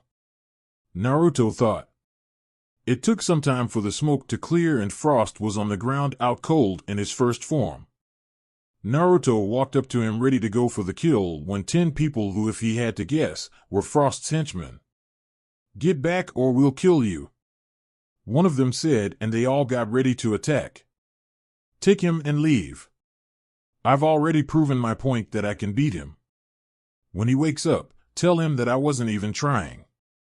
Naruto said. You'll regret the day he sees you again. One of them said as they flew off. I'm not worried about him, he said as he walked towards Taro's spaceship. He walked around his ship and it was similar to his. The only difference was he found some software that would allow multiple video calls. He guessed it was developed after he was exiled. He decided to take it and use it in his own spaceship. I can use this to call Dr. Benas and check up on Kale and Caulifla. He thought as he entered the pilot room of his ship. He installed the update, which didn't take as long as he thought it would, and he called Dr. Benas. "Hello." A female voice said that he didn't recognize. Who are you?" he asked. "I'm Dr. Prika." "Who are you?" she asked. "I'm Naruto." "Is Dr. Benas there?" he asked. "I'm sorry, but Dr. Benas was killed by Taro 3 years ago. Is there anything I can help you with?" Dr. Prika asked, and Naruto just stared at the screen in silence for a few minutes.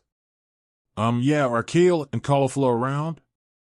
"I was calling to talk to them," Naruto said, and Dr. Prika just sighed. "Sadly, no. After Dr. Benas was murdered, they stopped coming by.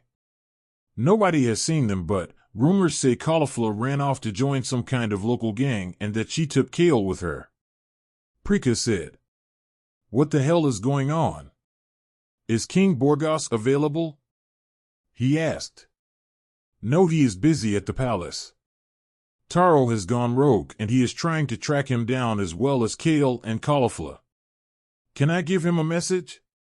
Prika asked. "That's fine, Dr. Prika. I can hear this out myself," Borgas said as he walked in the room. "Of course, my liege," she said as she backed away from the screen. "So Naruto, what can I do for you?" Borgas asked. "Stop trying to find Taro, Kale, and Caulifla," Naruto said bluntly. "Who are you to order our king around, little boy?" Prika asked. "The same little boy that can easily defeat him. If you don't believe me, check my file. Dr. Benas had on me and read my last recorded power level," Naruto said. Prika grabbed his file and decided to humor him. She dropped the file after reading who he was and what his power level was. 1,000,000, your last recorded power level was 1,000,000, I don't believe it, Prika said. I didn't even power up to my fullest. At that time, my actual power level was 6,000,000. Naruto said. "I'm sorry if I offended you, but the king is not to be disrespected. Are you the same Naruto who was born with a tail?" she asked, and he nodded. "I would like to apologize again. Dr. Benas has held you in his highest regards. He spoke very highly of you. I am really sorry," Prika said. "It's okay, it doesn't bother me. You were doing what anybody in your shoes would do," Naruto said. "Now Naruto, why should I call off my search?" Borgas asked. "Well, you won't find Kale or Caulifla. They won't allow you to. Caulifla's brother may know where she is, but if he hasn't come running to you, she isn't in any kind of danger. The same goes for Kale. As for Taro, I just killed him like 2 hours ago. He tracked me down to Earth and was easily beaten," Naruto said. Very well. But I'll need to see his body for proof," Borgas said, and Naruto only smiled sheepishly at him, rubbing the back of his head.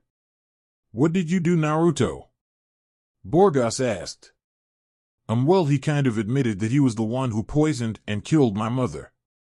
I kind of destroyed his entire body," Naruto said. "Fine, I'll just have to take your word on this. Anything else you need?" Borgas asked. "Oh yeah. Did you know Taro was my uncle on my father's side?" he asked, surprising Borgas. "How is he your uncle?" Borgas asked. "Oh come on, I'm 11 and I even know how. Do me and Dr. Prika need to have the talk with you, King Borgas?" Naruto asked, mockingly, causing Dr. Prika to giggle at this, while Borgas caught a dangerous eye twitch. "I know how, smartass.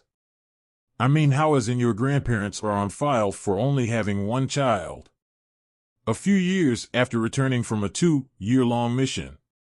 Oh shit. Borgas said. What is it, my liege? Prika asked. After a scion takes a year-long mission or longer, they have a week to themselves before reporting in. His grandmother must have gotten pregnant during that mission and never returned home like protocol states you should if you are severely injured or become pregnant. She must have had Taro during the mission and never reported it. 2 years after she returned, your father was born. She claimed to find Taro on the streets and took him in. I guess this whole time he was his blood brother. Borgas said. Yeah, he was trying to buy Earth, but unfortunately, his transaction was for nothing. Naruto said. I'll see you later, Naruto. I'll send this video address to Renzo so he can give it to Caulifla so they can speak to you. Borgas said and left the room. It was nice meeting you, Dr. Prika. Naruto said. Likewise, Naruto. Dr. Prika said and ended the call. As soon as the call ended, Naruto started to cry. He was sad that Dr. Venus had been murdered. He didn't even realize he transformed into his Super Saiyan state. He felt something snap inside of him and let out an enormous amount of power greater than his Super Saiyan state. The power output was so great that he caused earthquakes all over the earth and animals were running around scared. He powered up until he felt a barrier and pushed through it. His power skyrocketed and he felt an extreme amount of hate flowing through him. His hair stood up more than it did as a regular Super Saiyan. He gained muscle mass and he had lightning crackling around his body. He could feel the power increase, but he didn't keep it long. He powered down and returned outside. Somebody was here again, but he couldn't sense whoever it was. I know you're there. Come out now or I'll kill you, he said, and nobody came out. Fine, I guess I'll have to kill you then, he said, and sent a huge ki blast in the direction of whoever was there. Somebody was behind there, but got away just before the blast hit. Damn it, whoever it was got away, he said as he walked to the area. He looked around and found nothing but some clothes on the ground that looked to be his size with a note attached to them. Enjoy the clothes, Naruto. We'll be meeting each other soon. Is what the note said. Who the hell is watching me? He asked. In space. Up in space we see Vados looking into her staff at Naruto as he read the note she left on the clothes. Him being in tune with nature is going to cause me to get caught. I can't afford to be seen right now, but that power increase is not natural. He advances in power extremely fast for someone his age. The 2 Saiyan girls don't even come close to his growth rate. I wonder how strong he'll be in a few more years. That's when I'll introduce myself to him and offer him the chance to train under me, she said, and left to return to Kampa with Naruto. He was looking at the clothes and he honestly liked them. Whoever was watching him had good taste in clothes. He replaced his Saiyan armor with the clothes he just got and he liked the way they looked on him. He now wore a black short-sleeved shirt that stuck to his upper body, black pants with black kung fu shoes, and blue stockings. He also wore a blue obi tied around his waist and blue armbands. This is so cool. I need to thank whoever V is for these clothes, he said to himself. He looked up at the sky and noticed it was getting dark. He was going to lay outside when the ship started to beep. He got up and went inside for the rest of the day. The alarm was to let him know when a full moon was approaching. He wasn't ready to use his ape form yet, so he would just stay in the ship for 2 days straight and just train and eat. I need to work on my transformations. I can transform, but it takes too much time and the strain on my body is a pain to deal with. I'll start training again with the gravity machine instead of regular training in normal gravity. He said he turned Super Saiyan and began to train in 30x gravity. 6 months later, Naruto was flying around Earth in his Super Saiyan transformation going to get something to eat when the smell of cooked food caught his attention.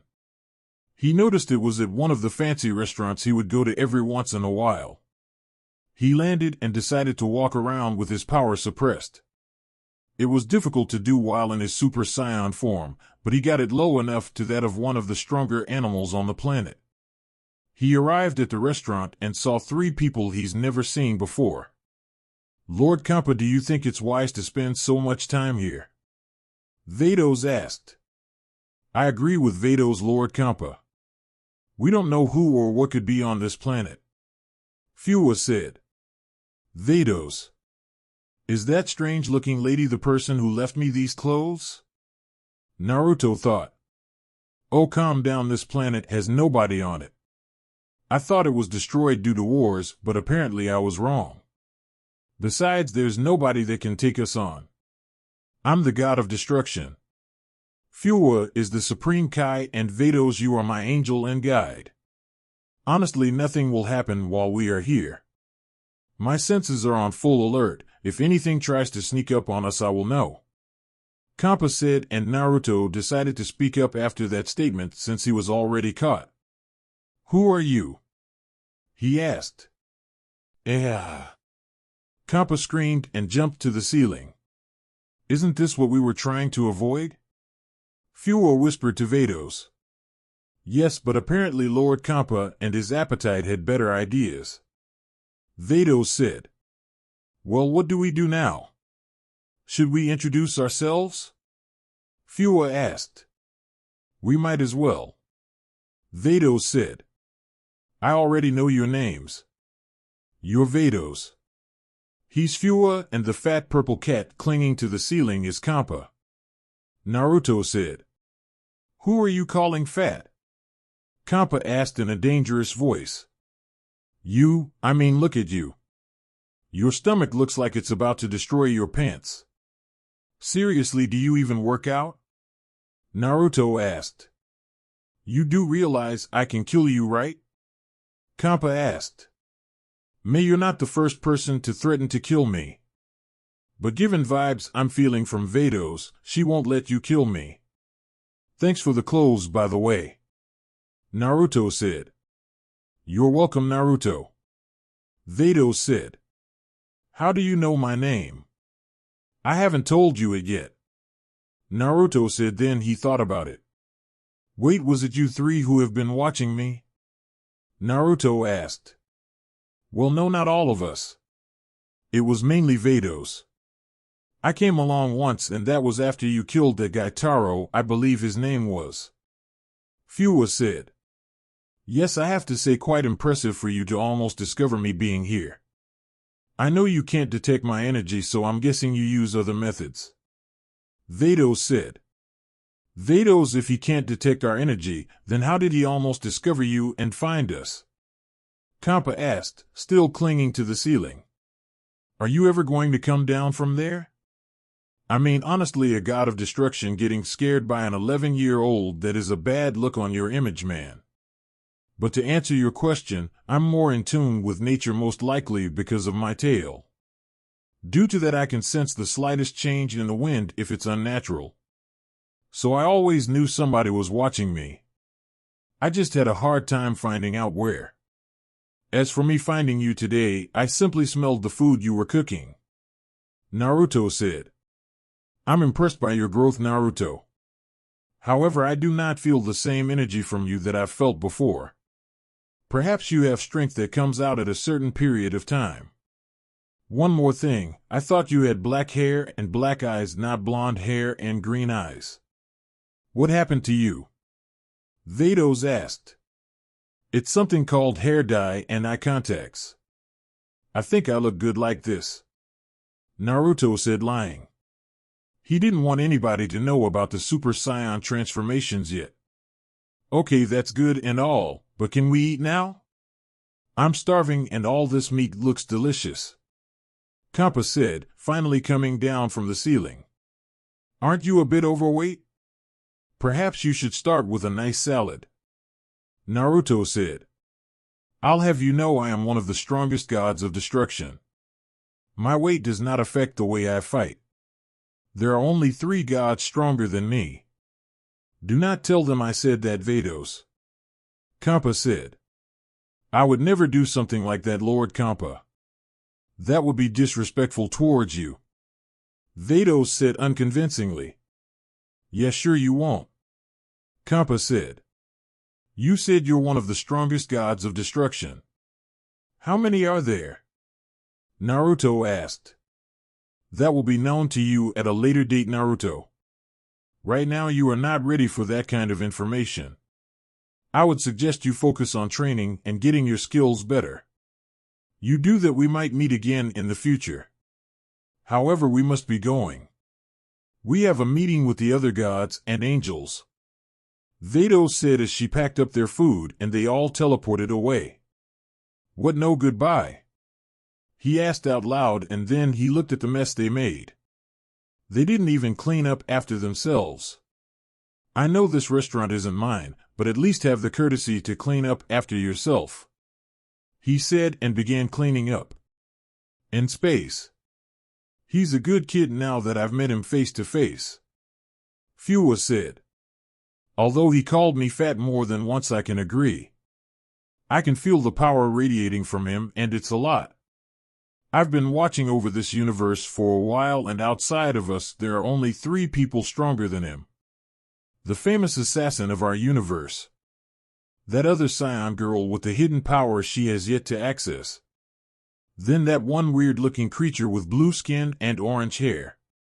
Kampa said. Actually, Lord Kampa, the saiyan girl, despite her hidden powers, is not stronger than Naruto. You aren't able to detect his power like I can. He has a lot more power than he lets on, and much more that he has yet to access. He may become stronger than you if he keeps this up. Vados said. I agree with her, Lord Kampa. I'll say from what I'm feeling from him, he'll surpass everyone including me, but not you in about 3 years. He would need to train under Vados to surpass you. But she has never shown interest in training him, so your spot as the strongest is safe and secure. Fuwa said, hiding the fact that Vados wants to train Naruto. It doesn't matter if he ever became stronger than me. I'll still be his god of destruction, and if he steps out of line, then I can destroy him with my destruction energy. Kampa said as he started to eat. Not necessarily, Lord Kampa. I believe that if somebody is strong enough, they can overpower the destruction energy and render it useless. You shouldn't take him lightly, especially if he gets strong enough to challenge you. Vados said. She's right, Lord Kampa, you shouldn't get cocky. That can be very dangerous. Isn't that why you lost the last fight against your brother? After all, you two should be pretty much equal in power, yet he always seems to beat you. I would suggest dropping the attitude, and maybe you might be able to win against Beerus, or at least tie with him. Fuwa said. He cheated during our fight, now drop it. I have some lovely delicacies to eat. Kampa said, and nobody else spoke during the trip. With Naruto. He just finished cleaning the mess Vados, Kampa, and Fuwa made, and now he was eating his own food. Staying in Super Saiyan this long isn't draining my energy anymore. I'll stay like this for another month. After that, then I can start staying in Super Saiyan 2 for the same amount of time. I have a feeling, though, that Super Saiyan 2 will take much more time. By then I'll start exploring more planets. Maybe try to make some friends, if not, oh well. He thought as he finished eating. Maybe after a few years I'll start looking for another level of Super Saiyan.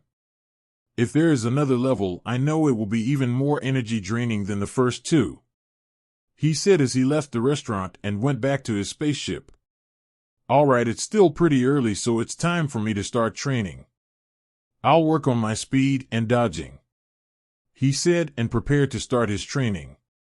It was only 11 a.m., so he had plenty of time to train. He was about to start, but a screen popped up in the training room signaling an incoming call. He powered down from Super Saiyan so he didn't have to answer any questions about his hair and eye color. Okay, who could be calling me? He said and answered the call, and on the screen it was Caulifla. Well, look who it is. It's Naruto.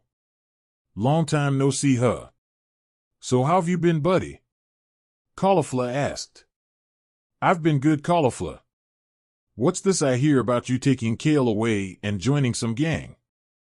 Naruto asked. Oh, that it's nothing, we're taking good care of ourselves by any means and beating up anybody that messes with us. Caulifla said. So you've essentially become a criminal since I've been gone. I'm not surprised. Where is Kale? Naruto asked. You see about that? She's out handling some business for me. She'll be back later tonight. Don't worry, she's with some of our best people. Caulifla said. Caulifla, you dragged Kale into a gang and turned her into a criminal. What the hell were you thinking? Naruto asked. Hey! I'm the one taking care of her, not you. You left and everything went wrong. I'm protecting her from being taken advantage of. Caulifla said. Turning her into a criminal is not taking care of her. You know how timid she is. She isn't meant for that kind of lifestyle. I can't believe you would do something so stupid. He said. Stupid? You call me taking care of her, making sure she has food, water, and clothes on her back stupid? She's perfect for this kind of business. Her shy and timid personality is how we bring in some of our stuff. Hell, the older girls said once she turns 16 that she can start going on missions with them. They are the ones bringing in the most money and goods. Caulifla said. That's because they are using their bodies to get what they want, Caulifla. They aren't robbing anybody like you send Kale out to do. They're having sex with people for what they want. Do you honestly want Kale to run around and act like them? Naruto asked. Does it really matter? You aren't here, you don't know what we've had to go through. I'm protecting Kale, and it's a hell of a lot more than what you're doing. Let me guess, you do nothing but train all day while not even trying to come back to Sadala. Did you know Kale would cry herself to sleep because you weren't here? No, you didn't. Were you there for her when her parents were killed? No, you weren't. I was. You are not here, so don't tell me how to deal with Kale. We are doing perfectly fine without you. I don't need you. Kale doesn't need you. We are fine. If you're going to criticize the way we are, then you aren't our friend anymore. We have new friends now, basically a family, and you aren't included. So what's it going to be? Are you going to show your support? Or are you not going to support us? Kale asked. I'm sorry, Caulifla, but I can't approve of that lifestyle and what it involves. I won't support this. I don't want you or Kale living that kind of life. Especially doing what the older girls are doing. Naruto said. Well, too bad. It's not your decision on how we live our life. I guess you aren't our friend anymore. Me and Kale won't be needing these anymore then. Caulifla said and pulled out 2 bracelets that her and Kale wore. She destroyed them and blew the ashes into the camera. Goodbye, Naruto. Have fun in space by yourself. She said and ended the call. Naruto looked down and pulled off one of his wristbands, revealing his own bracelet. He took it off and threw in the garbage. Find no more friends. I'll be strong on my own and make new friends. I don't need them.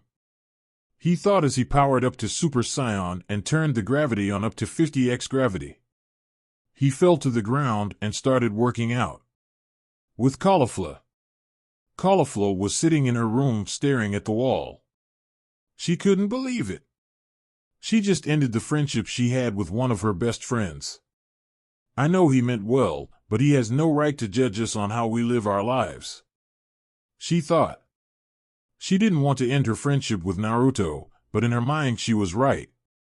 She was taking care of Kale and kept her from being taken advantage of. She knew Kale was strong. Kale was equal to her full power of 7 million. Nobody would be able to hurt her.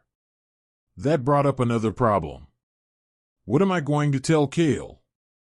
Caulifla asked herself out loud. Tell me about what? Kale asked, and Caulifla just sighed at this. She didn't have time to gather herself. We're no longer friends with Naruto. I called him and we had a huge argument. Caulifla said bluntly. Why did you two start to argue? Kale asked. Because he doesn't approve of our lifestyle now. He said I was stupid for dragging you into this kind life. He didn't agree with what we did and said he wouldn't support us. Caulifla said. But I thought we were supposed to do anything for our family. We've been with these people for 4 years, they're like family. Why wouldn't he approve? Kale asked. Because he said we're basically criminals now. He heard that the older girls wanted you to join them when you turned 16 and it set him off.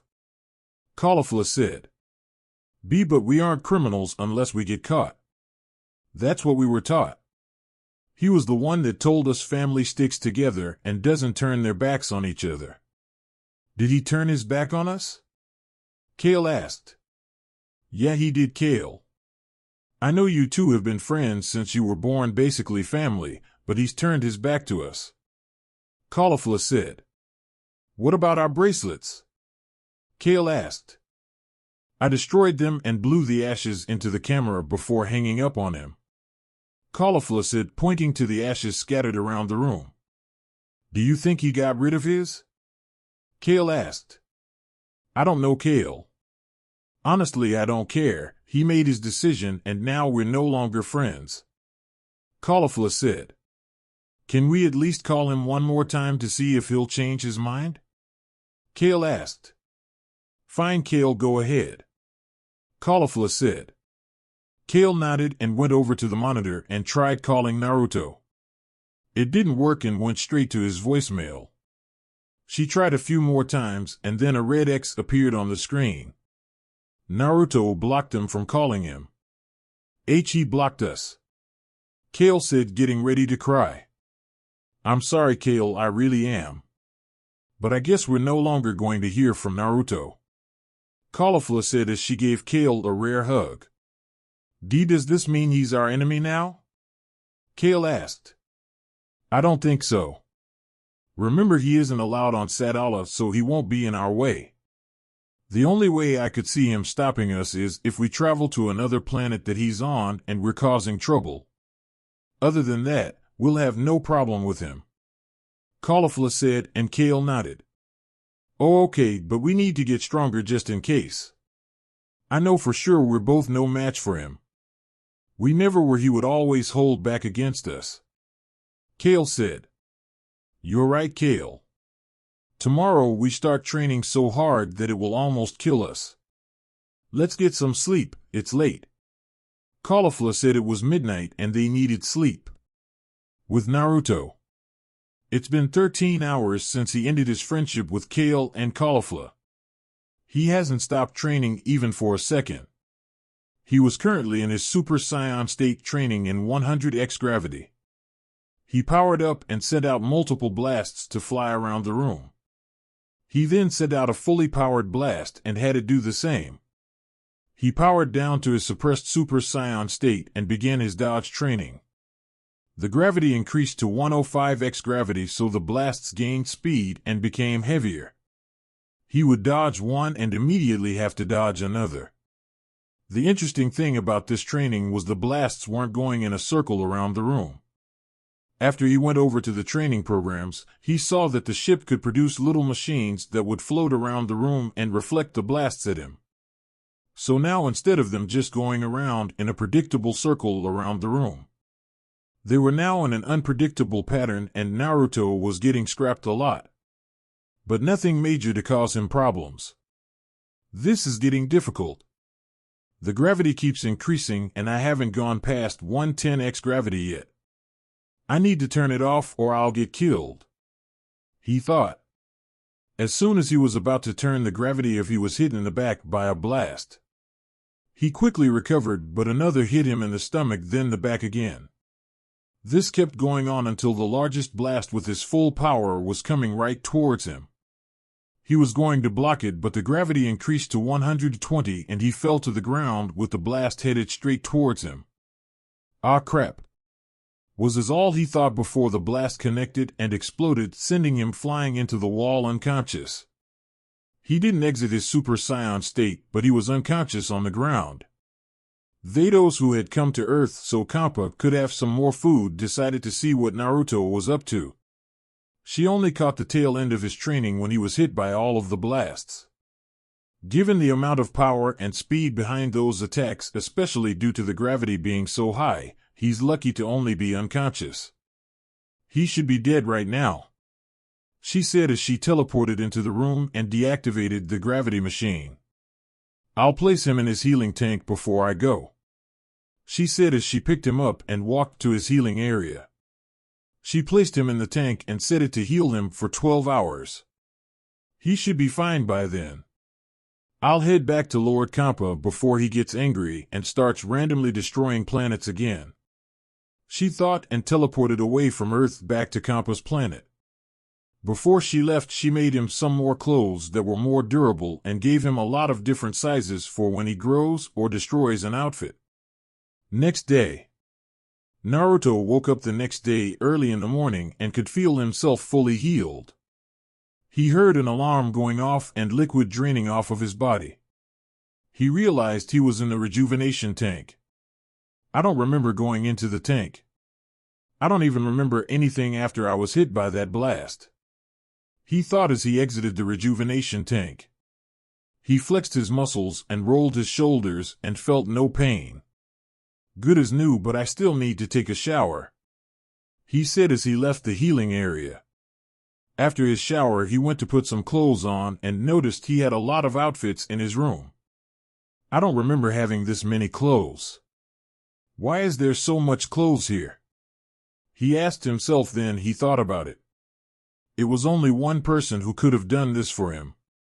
Vados, he thought. You know, if you wanted to act like my mom, all you had to do was ask, he exclaimed since he knew she was somewhere watching him. Kampa's planet. She was watching him from her staff and she simply smiled at his reaction. What's with the smile, Vados? Kampa asked. It's nothing, my lord. Did you need anything? She asked. Yes, that boy we met on Earth, Naruto was his name if I remember correctly. How strong do you think he is right now? Kampa asked. Well, I felt his base power level hit 30 million. But I felt his energy spike up to 1.5 billion and 3 billion. I'm guessing he can suppress his power level. The lowest I felt him suppress it was down to about 500, and that was when he scared you, my lord. Vados said. He didn't scare me. I simply thought I saw a piece of meat on the ceiling and didn't want it to go to waste. Anyway, I want you to keep an eye on him. His growth rate impresses me from what you've just told me. I know he's only 11, but he's caught my interest. If he grows to a point of my liking, I want you to train him. I know it seems odd, but I have a feeling in the future that we will need strong fighters for something. I don't know what for, but I think it's going to happen. Kampa said. As you wish, my lord. How often shall I check up on him? She asked. You don't need to see him in person, just monitor his power level for the next 3 years. If he reaches a certain point, I'll let you offer him your training, but for now just monitor him. Kampa said. As you wish, my lord. Vados said as Kampa walked away. With Naruto. Okay, I've used my regular Super Saiyan form since I was 8 and have been using it regularly for 3 years. Add in the fact that I've been transformed for almost a year.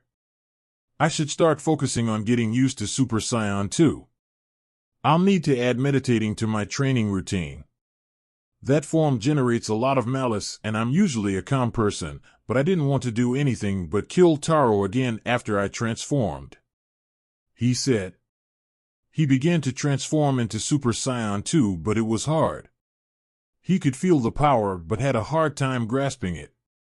He figured he would have to find something he hated and use that to fuel the transformation. He thought about Taro getting him banished and killing his mother.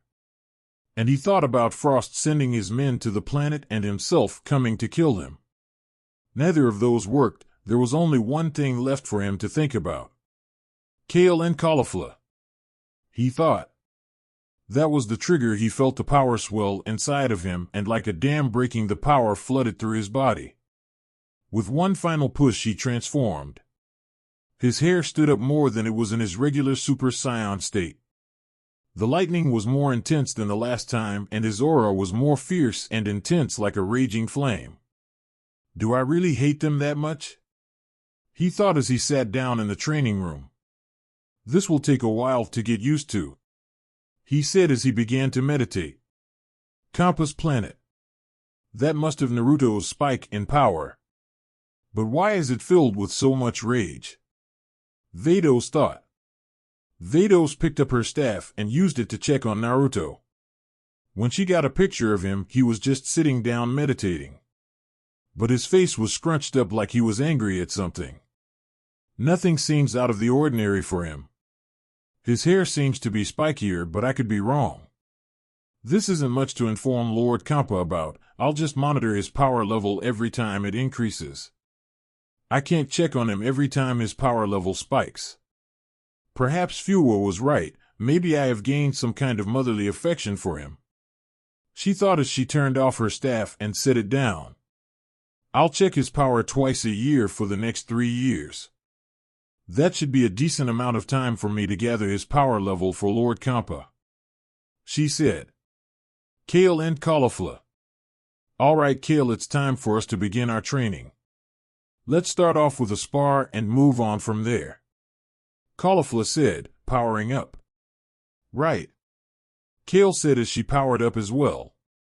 They flew at each other and their fists connected with one another, creating a crater underneath them. Just you wait, Naruto, next time we see each other I'm kicking your ass, Caulifla thought. With Naruto gone, I'll have to step up and become stronger. I will not let Caulifla's training go to waste, Kale thought. With Naruto. Watch out, world, Naruto is going to show himself to you all really soon, he thought as he got ready for the rest of his training. In space. A ship flying through space was loaded with workers from scientists to fighters. In the main room, however, a giant man with blue skin and orange hair was sitting on a chair that looked like it belonged to a king. Have we located Namek yet? He asked. Not yet, sir. But the other scientists have narrowed our search down from 12 years to 3 years. We're getting closer, a scientist answered. That's good news. Try and speed it up, the man said. Yes, sir, the scientist said and left the room. I want those Dragon Balls for myself. I'm the only person who knows about them, so I should be able to find them without a problem. I will become immortal even if I have to wipe out all of Namek to do so, the mysterious man said with an evil laugh. Chapter 3, Defending Namek and Going Home. I do not own Dragon Ball Z or any of the characters. That honor belongs to Akira Toriyama. 3 years later.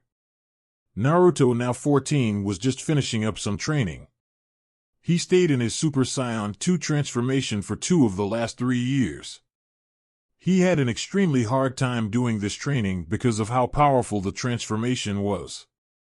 It drained him so much that the first 7 months of physical training was so hard that he would pass out after 2 hours.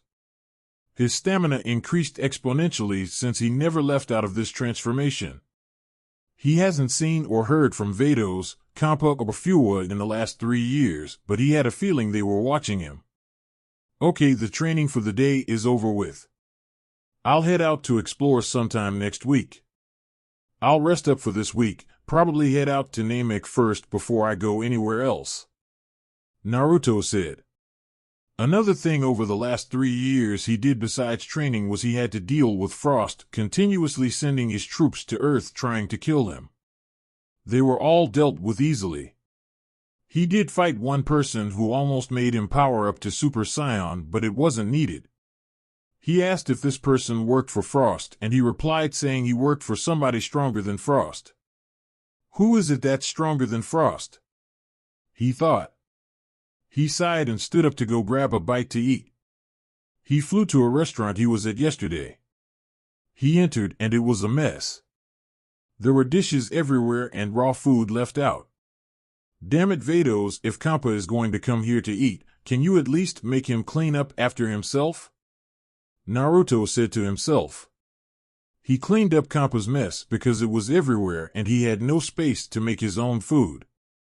He was going to start eating, but somebody came into the restaurant. It wasn't Vados, Kampa, or Fuwa because he could sense the key signature. He walked out of the kitchen and saw some kind of blue alien-looking thing with a round head, no ears, and small eyes. Who are you? Naruto asked. I am called Akis. I have been requested as a favor from somewhere far away by an important person to help you with your training. Akis said. I don't trust you. Who sent you? I'm not doing anything unless you tell me who sent you. Naruto said. I was sent by someone who has been watching you. I mean you no harm, I simply wish to train you in a technique that will help you in your travels. Akis said. What's the technique called? Naruto asked. It's called instant transmission. You can travel long distances instantly with this technique. However, in order to learn instant transmission, you must learn something called spirit control. Akis said. What's that? Naruto asked. It's an advanced key manipulation technique known primarily by the Yardrats, the race I come from. With spirit control you can learn many things, instant transmission would be one of them. Other things include cloning, gigantification, healing, which is an advanced ability, and something called forced spirit fission. All of these are learned through spirit control by splitting, shifting, and growing your spirit. After you gain good spirit control, you will be able to sense ki from a greater distance and use your energy much more efficiently to attack.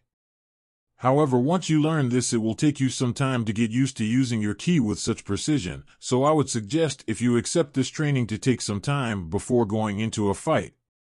If you do not wait and get used to the control, you can kill yourself. Now will you accept the training I wish to teach you? Or will you decline and continue on your journey? Akis asked.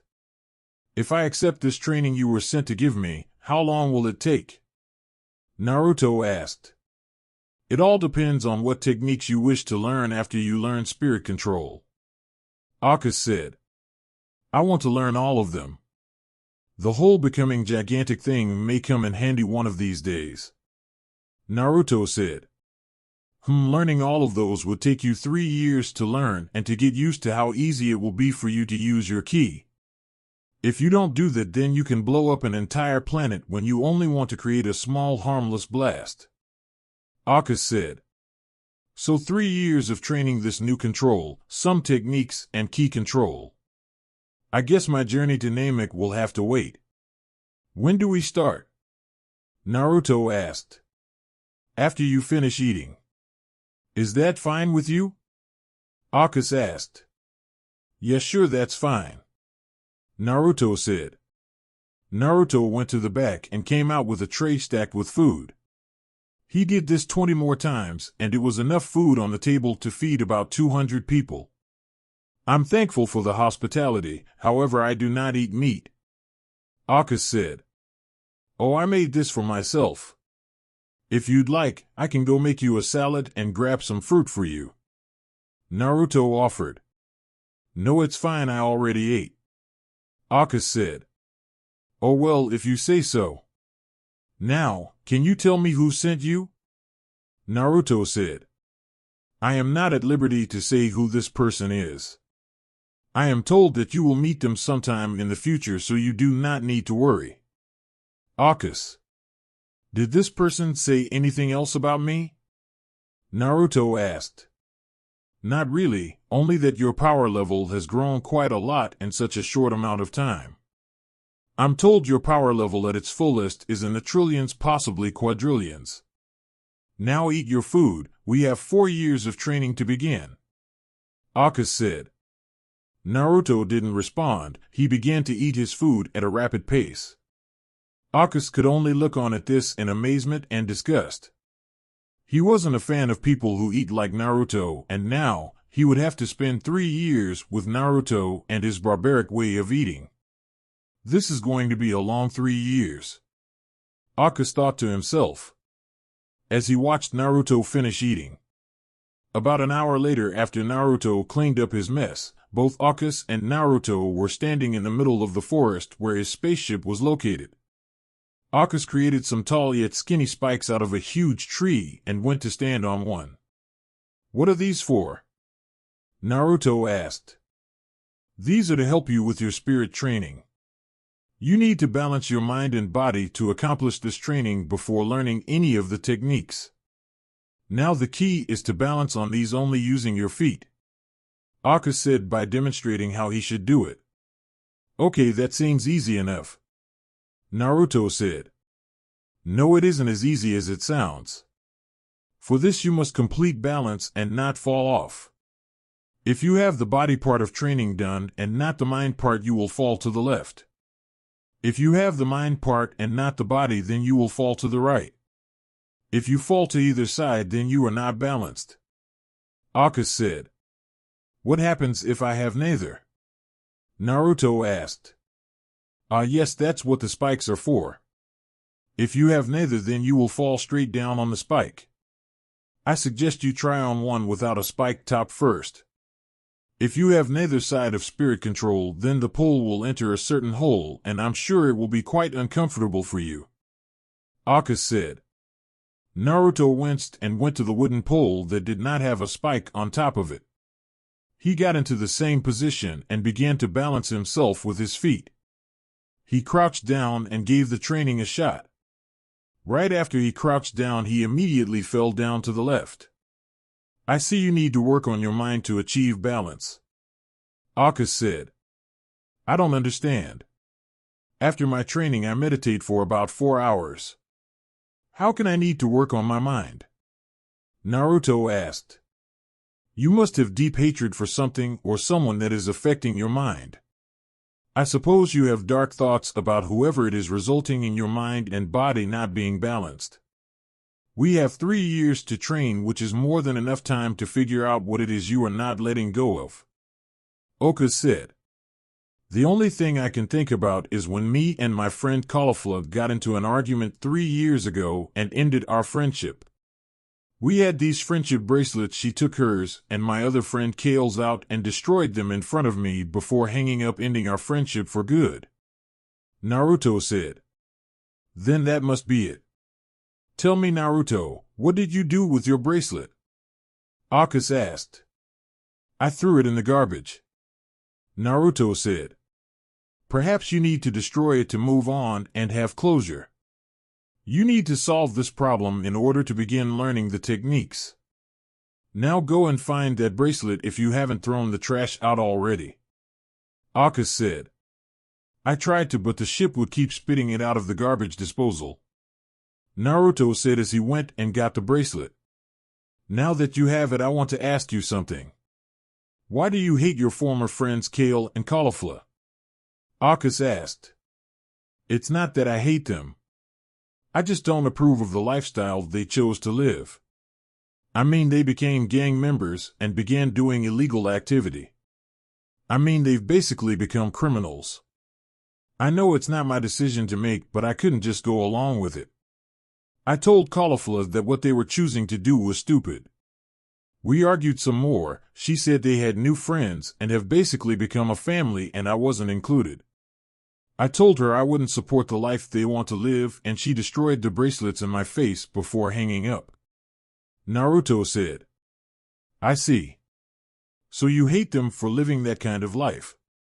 You hate things that you cannot control. Have you ever thought that maybe they like living like that?" Akis asked. "I told you already I don't hate them," Naruto exclaimed. "Then why are you getting angry when I say you hate them? If you didn't hate them, you would not be getting angry," Akis said. "Do not tell me what I am or am not. I know I don't hate them. I could never hate them even if our friendship is over with," Naruto said. "Then why would you bring them up if you did not hate them?" Akis asked. Naruto just sat down on the ground and sighed.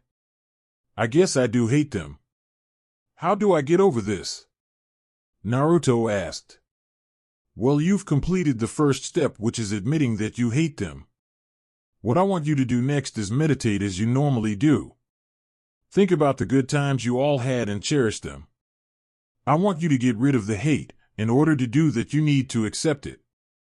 Now meditate and do as I said. It will help you with your training. Akase said. Naruto nodded and began to meditate. He entered his mind and saw the best moments he had with Kale and Caulifla. He saw how he and Caulifla had taken care of Kale after she received a nasty gash on her arm from them playing too rough.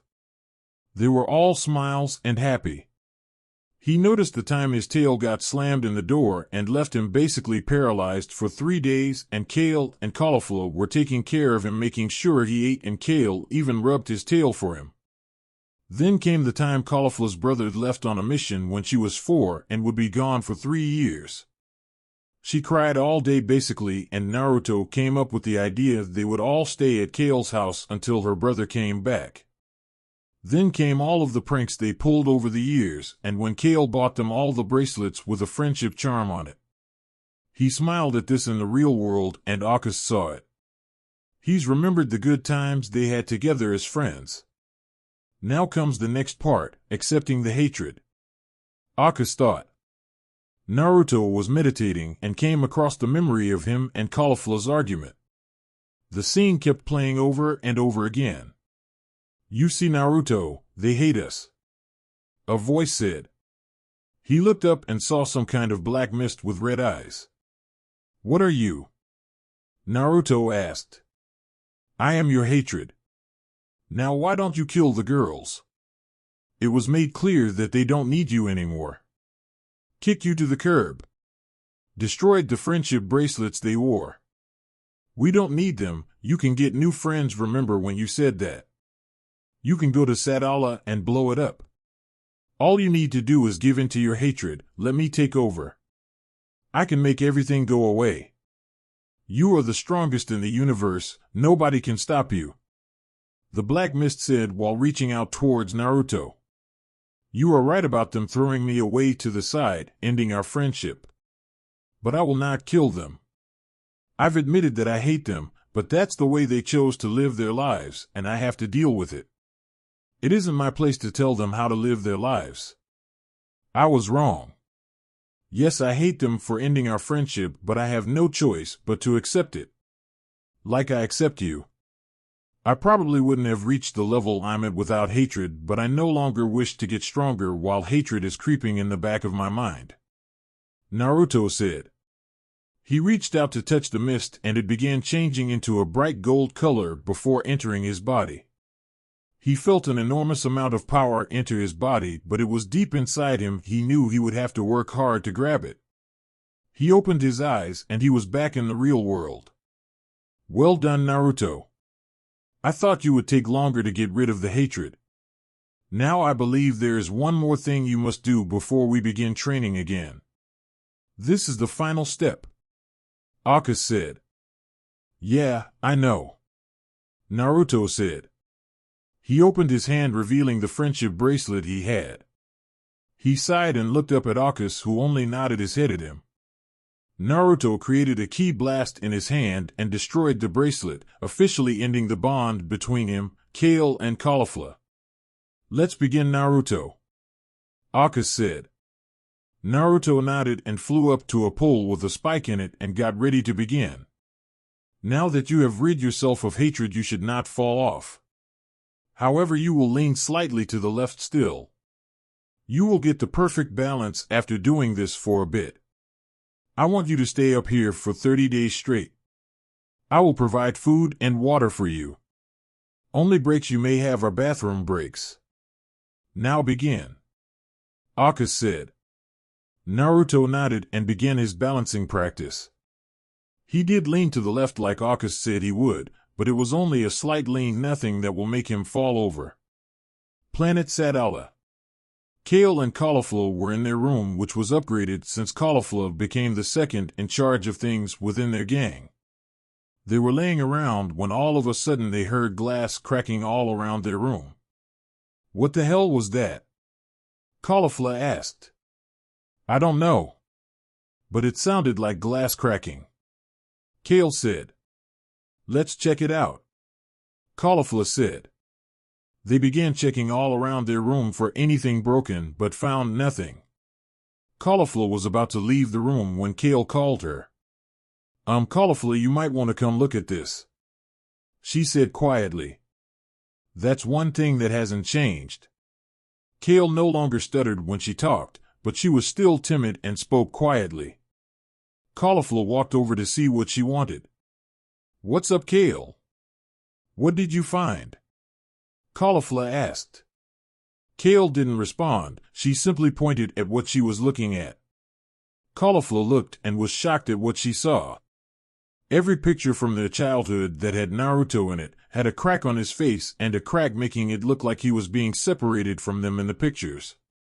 The cracks on his face were so bad that you couldn't even see his face. What does it mean, Caulifla? Kale asked. I don't know, Kale. I don't know. Caulifla said. Do you think we should try reaching out to him? Kale asked. Why? I thought we agreed to never talk to him again. Caulifla said. We did, but shouldn't we make sure he's okay? Kale said. Come on, Kale, he's a big boy now. I mean, we're all teenagers now. Remember how strong he was when he was 7? I highly doubt anything happened to him. Caulifla said. Maybe we should try one time. Kale said. Why? Do you miss him? Caulifla asked. No, not really. I mean, sometimes. You forgot we were friends since we were born. I'm going to call him one time. Kale said. Fine, go ahead. Don't be disappointed when he doesn't answer. Go call your little boyfriend. Caulifla said. Kale didn't respond to Caulifla's little jab, she just went over to the monitor and called Naruto. It didn't show the big red X on the screen anymore, so that was good. They didn't expect a different person to answer though. Hello, who's calling? Akkas said. Who are you? Kale asked. Caulifla was sitting in the background just watching silently. I am Akkas. May I know who you are and why you are calling? He asked. I'm Kale and the girl in the back is Caulifla. I'm just calling to talk to Naruto. Is he around? I want to check on him. Kale asked. I'll let him know you want to talk. Akkas said, disappearing. Well, would you look at that? Maybe he misses you as well, Kale, if the call went through. Caulifla said. Do you think he will want to talk to me? Kale asked. You have a better chance than I do. Caulifla said. Just then Akkas came back on screen. Naruto said he has no reason to talk to you and neither should you. He also said that he has officially given up on the bond you all once had. I'm sorry, but I must be going now. Akkas said, hanging up. Kale was just standing there frozen and tears started falling from her eyes. Caulifla walked up to her and Kale lunged at her and broke down. Caulifla just sighed and hugged her back. It's going to be all right, Kale. Caulifla said. No, it's not. I thought he would at least say something to me. He just blew me off like I was nothing. Like he never cared about me. I hate him. Kale said, crying. You don't mean that, Kale. Caulifla said. Yes, I do. I never want to see him again. Kale said. Fine if that's what you want. Now we have training to do. Let's get to it. Caulifla said. Okay. Kale said, releasing the hug. Kampa's planet. Kampa was looking around for Vados. He couldn't find her, he thought she was still on his planet. Where the hell could she be? Kampa said. Did you lose something, Lord Kampa? Vados asked, appearing behind him. Ah! Kampa screamed. You should really keep your guard up, Lord Kampa. This is the second time you got scared and screamed like that, Vado said with amusement in her voice. I was not scared. Wait, what do you mean the second time? When was the first? Kappa asked. I believe it was the first time we met Naruto, my lord. He thought you knew he was there, so he spoke up from behind you. If my memory is correct, you jumped and clung to the ceiling like a scaredy cat, Vado said. He didn't scare me. I told you I thought I saw a piece of meat on the ceiling and didn't want to waste it. Anyway, speaking of the boy, how strong has he gotten over the years? Kappa asked. At his max power level, I've detected him to be just under a quadrillion, Vados asked. When he reaches about 5 quadrillion, I want you to offer him your training services. I still have that nagging feeling in the back of my mind that somebody will do something stupid and put our universe at risk, Kappa said. As you wish, my lord, Vado said. Kappa simply nodded and walked away. 3 years later, Naruto has completed his training with Akis, and now Akis was preparing to leave. Naruto, I must say you are by far the best person I have trained. Your ability to grasp the spirit control is better than most of the yard rats from when I was around. Your ability with the instant transmission is beyond what I would have expected. Being able to use it without the delay of using your finger on the forehead to concentrate is truly astounding. Your healing prowess, cloning, and forced spirit fission are great as well. However, your use of instant transmission is what really stands out, Akis said. Thank you for everything you've done for me, Akis.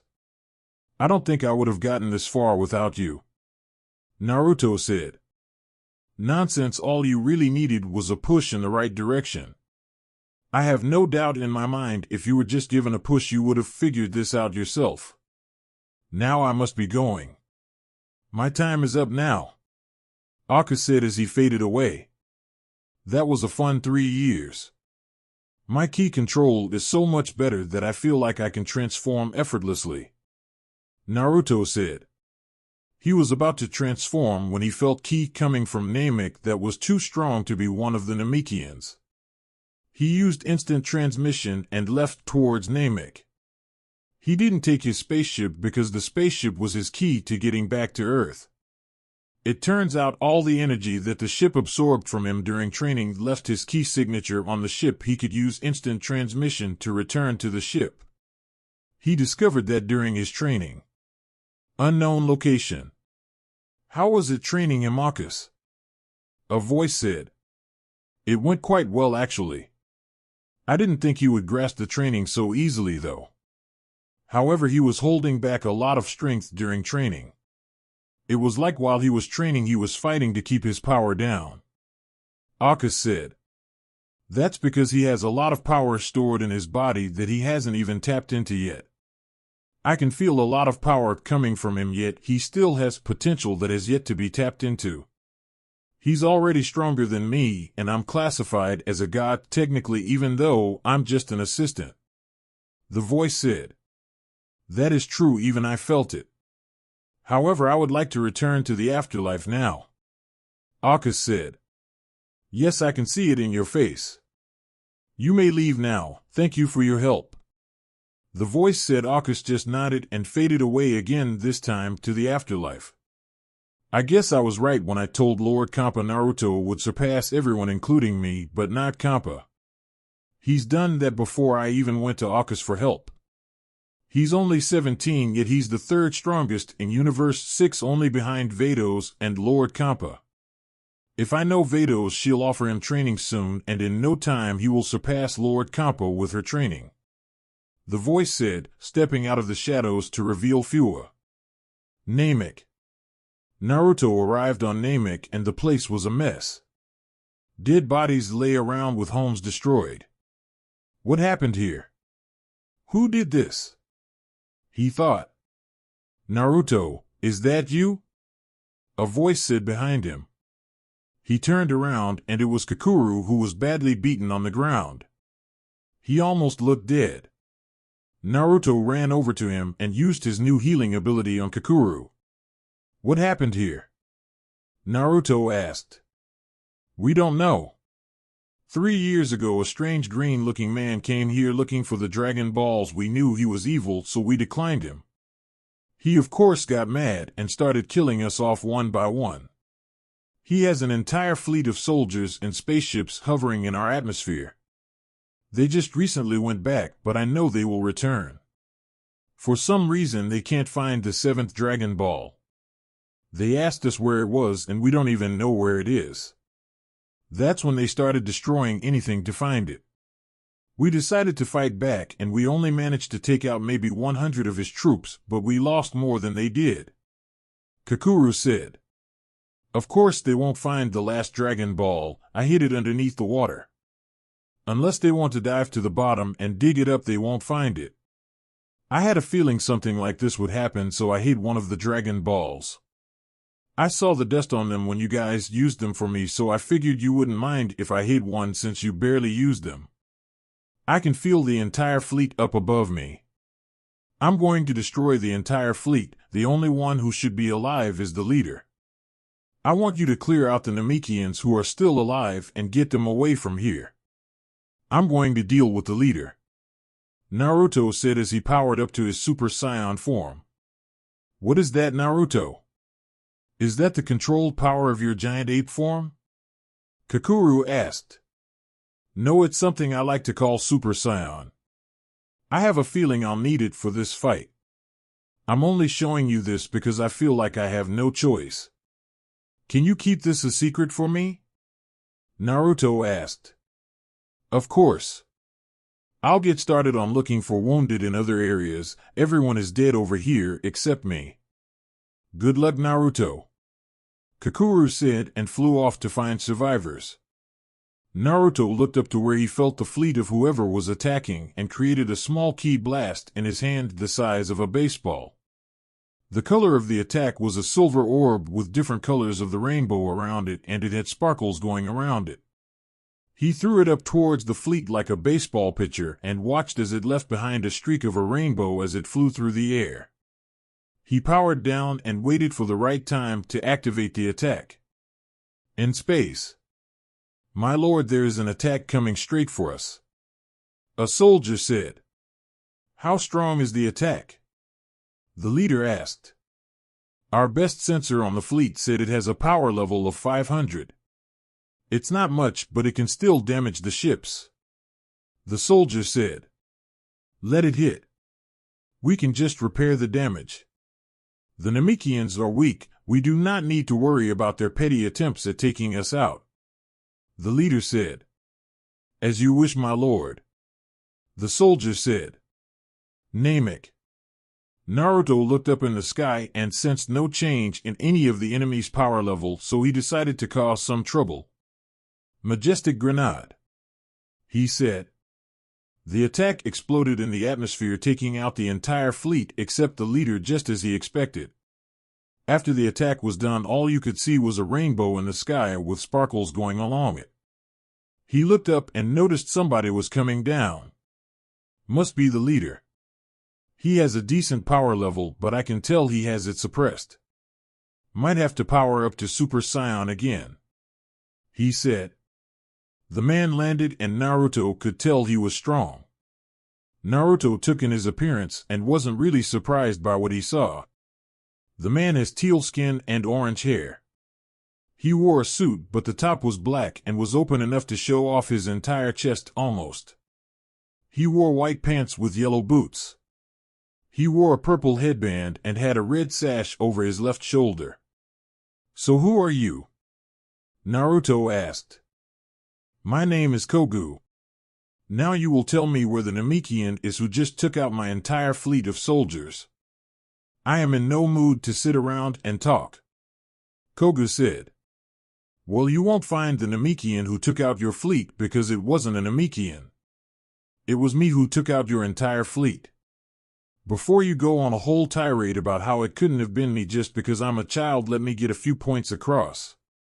1. I'm 17 years old. Number 2. All the Namekians around here are dead.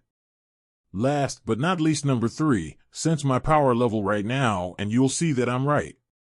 Naruto said. Koga took out what appeared to be a scouter and read Naruto's power level. At first he wasn't worried, but then his power level kept rising until it stopped at 9 trillion. He's a strong one. How come I didn't meet him sooner? We would be unstoppable if we were to work together. Perhaps I can get him to join me, and then I'll kill him once his guard is down. I can tell his potential is extremely high. Koga thought, as he didn't know Naruto's power was severely suppressed. You're pretty strong for someone your age. How about you join me in my quest to rule over all planets? Us together would be unstoppable.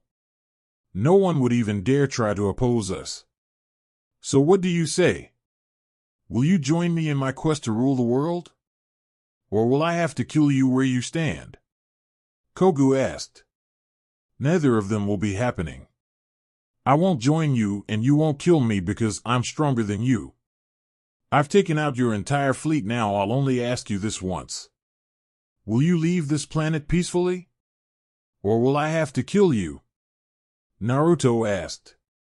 I'm not leaving until I have that final Dragon Ball. Koga said. Well, you won't find it since I'm the only one who knows where it is. Now leave. Naruto said. Then I guess I'll have to force you to tell me where it is. Koga said. As soon as Koga finished talking, he flew at Naruto, aiming to punch him, but Naruto met him halfway and their fists collided. Naruto, thinking quickly, dropped his fist, making Koga fall forward, and then gave him a quick uppercut followed by a roundhouse kick. Koga went flying into a mountain, but only made an indent on the mountain. Koga removed himself from the mountain and wiped his face. His nose and lip were bleeding, and that didn't sit well for him. Okay, you little brat, I'll admit you got me on that one, but now playtime is over. Koga said. He began to power up, and Naruto felt his power increase dramatically. Koga turned green and his suit top ripped apart, but for some reason his red sash was not touched. His muscles grew a lot, and Naruto immediately knew his speed decreased, but his power increased as much as his power level. Okay, I guess he's as strong as my full base power. It's no big deal to me since I can go Super Saiyan, but he may have a trick up his sleeve. Naruto thought as he powered up to his max base power, which was 600 trillion. Hope you're ready for round 2. Koga said. Naruto didn't get a chance to respond because Koga just appeared in front of him and punched him away. Naruto managed to get his arms up to block, but he still felt the power in his punch. Okay, his speed increased just as much. That power though, it's insane. My arms are tingly from just one punch. He thought. He was broken out of his thoughts when Koga grabbed his leg and slammed him into the ground, making him grunt in pain. Koga wasn't done yet because he held Naruto upside down by his ankle and punched him in the gut. Naruto coughed out some spit before Koga threw him away. Koga used his impressive speed to run after Naruto instead of flying after him. He was soon running right next to Naruto, but then disappeared. Naruto was shocked that he was moving so fast, but his moment of shock cost him. Koga was underneath him and kicked him in the air. He flew up after Naruto and knees him in the back. He then proceeds to go above Naruto and gives him a countless amount of punches to the stomach before using a hammer fist to knock him to the ground. He charged up a full-powered energy ball and fired it at Naruto, who was still falling down to the ground. The blast connected and exploded as soon as Naruto hit the ground. Adding insult to injury, Koga threw a volley of ki blasts at Naruto, and he knew each and every one of them connected. I can't believe I was worried about this kid. I guess the scouter was wrong. He's actually weaker than my full power. I have no doubt that he's dead, so I'll have to tear this planet apart for that Dragon Ball. Koga said. I'm afraid that won't be happening. Naruto said from behind him. Koga was surprised Naruto survived all of that. How did you survive that? That was my strongest attack that has never failed me. Koga said. I survived because I'm simply stronger than you. I could have ended this fight before it even got started, but I wanted to see how strong you are. I'll admit you are indeed fast and pack quite the punch. However, it's not enough to beat me. Now I want to show you something. You're only the second person to ever experience this in battle," Naruto said as he began to power up. It didn't take long for him to transform, and the scouter Kogu had exploded in his hand as he was checking Naruto's power level. He was getting a look at Super Saiyan Naruto. His power level shot up way past Koga's, who was now scared. "You had your fun, now playtime is over," Naruto said. He appeared in front of Kogu and punched him in the face, breaking his nose and jaw. Kogu flew away, but Naruto was on him just like Koga did to him, but instead of disappearing, Naruto grabbed his face and slammed him into a mountain. Kogu coughed up blood, and Naruto decided to end the fight. He broke Koga's arms and legs, leaving him defenseless, and got ready for his final attack. He created the same rainbow-like orb, but this time he had one in both of his hands that were stretched out at both sides. He brought his hands together and pointed them outwards toward Kogu. "Majestic Destroyer Cannon," he said. The attack came out rotating like a drill and easily obliterated Kogu and whatever was near him or in the attack's path. "Well, now that that's over with, I can get the Dragon Ball and give it to Kakuru," Naruto said as he dived into the water and retrieved the Dragon Ball. He flew back to where he felt Kakuru's energy and saw him surrounded by the rest of the Namekians on Namek. "Yo Kakuru, I got the Dragon Ball," Naruto said as he landed. "Thank you, Naruto. Do you wish to stay so your wounds can heal up?" Kakuru asked. "No, I need to get back to Earth. I have something I need to do. I'll see you guys later," Naruto said and used instant transmission to get back to Earth. "I shouldn't have been playing around in that fight. I almost died. My back is killing me. I need to use the rejuvenation tank," Naruto said, so that's what he did. He used the rejuvenation tank and ate the food he had stored in the ship before going to bed. Next day. Naruto woke up the next day and didn't want to train. He wanted to see if he could reach that power that was deep down inside of him. He hasn't felt it since his training with Akkus. He's been close to accessing it before, but that would mean he needed to transform, and he wanted to keep his transformations private now, so he didn't want Akkus to know about it. He walked outside and flew up in the air. "All right, here we go," he said. He powered up to Super Saiyan 2 easily with no problem, and he felt the power he was looking for and pulled it to the outside. He was yelling from the pain the power was inflicting on his body, but he was determined to keep this up and grab onto the power. He was unaware of the earthquakes and destruction he was causing on Earth, but right now, he didn't care about anything else other than focusing on himself. His hair started to grow longer, and his aura from his usual Super Saiyan 2 form started to glow brighter and brighter. He let out one final yell and pulled as hard as he could, and a bright golden light that would blind anybody was glowing for a few seconds before dying down. That was hard. I can feel the energy drain on my body from this form, Naruto thought. He was in the sky, breathing heavy from the strain he was feeling in his body. He floated down to the ground and checked his reflection in the window and was amazed at what he saw. He had no eyebrows and his hair was longer all the way down to his waist. He noticed his hair was a lot darker and a more yellow shade of gold. He also noticed his muscle mass slightly grew and he had static flowing around him more frequently than he did when he transformed to Super Saiyan 2. This is awesome. Whoa, my voice is all deep and serious. Not much of a difference from my regular voice, but I can hear the edge to it, he said and powered down. I need some food. With that, he flew off to the nearest restaurant and prepared a feast for himself. Kampa's planet. Kampa was lounging around when he felt Naruto's power surge. He stood up and walked closer to the power to get a better feel of it. He wasn't alone, as Vados was doing the same thing. He's exerting a lot of power. Do you think he can handle it, Vados? Kappa asked. I'm sure he can. If he couldn't, I doubt he would even try to do whatever he's doing. Vados said. Just then his power level skyrocketed past what he was just at, and they were both impressed, but it wasn't enough for Vados to offer the training to him yet. He's close, but he isn't there yet. Looks like I was wrong. He hit a barrier and he can't break through it. Kappa said. I wouldn't be so sure, Lord Kappa. Do you feel that power increase? He's about to break through that barrier now. Vados said.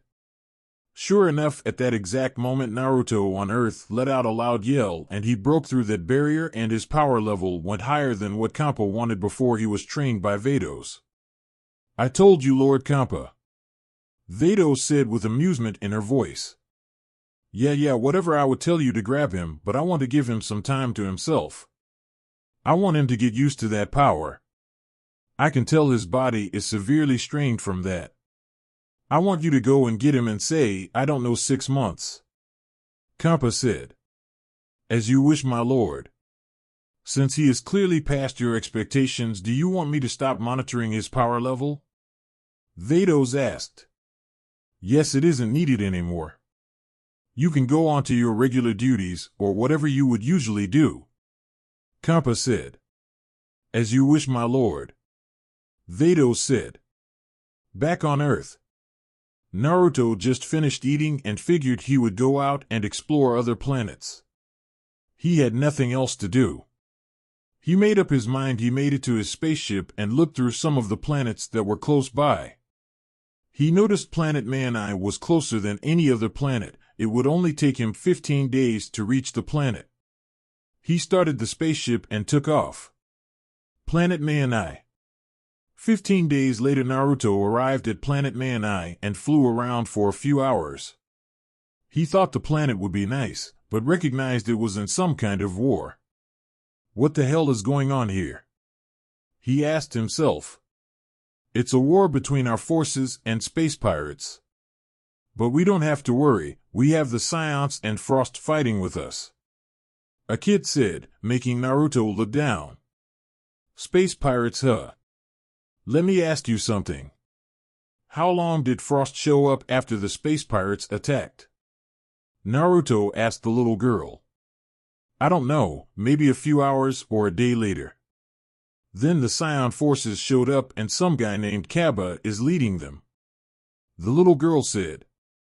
Kaba? And he's fighting along the side of Frost. I'm sorry, kid, but you're being played by Frost. He started this war and those are his space pirates. Don't worry, I'm going to take out these space pirates and then I'm taking out the help Frost has brought. Naruto said. Wow, mister, you must be really strong. But I don't think you're stronger than Frost and Kaba. They are taking the pirates out with ease. The little girl said. What's your name, kid? Naruto asked. It's Sala. The girl said. Well, Sala, my name is Naruto. Let me tell you something that nobody else knows. I've already beaten Frost when I was about your age. Naruto said. Then he flew away. Wow, he must be really strong. Sala said and skipped away. Battlefield.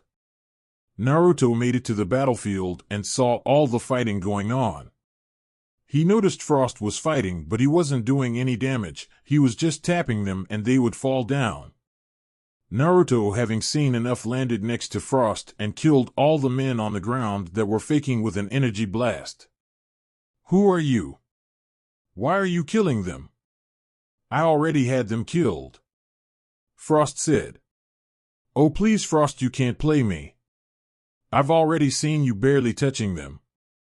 I know you don't want to lose your men, but now that I'm here, you're about to lose a lot of men. Naruto said. Who are you? Frost asked angrily since he was busted. I'm the only person to beat you before I hit puberty. Naruto said. No, you can't be him. Frost whispered. I am him, so now I'm killing all of your men. That includes the ones that are fighting on the good side. Naruto said as he disappeared. Damn it, he's going to ruin everything. Frost said as he chased after Naruto. Naruto appeared in the middle of the fight and started taking out all of the space pirates that worked for Frost. At first the Saiyans and Kaba in particular were happy Naruto showed up, but then that turned into rage since he started attacking the ones that were on their side. Kaba had enough and attacked Naruto, who simply caught his fist. "What are you doing? They're on our side," Kaba said. "I'm ending this farce of a war. All these men you claim to be the good guys are a part of the same group attacking right now. You fell for their little scheme and now you're destroying a planet and killing innocent people who have nothing to do with this war." Naruto said. "You're wrong, we're protecting this planet."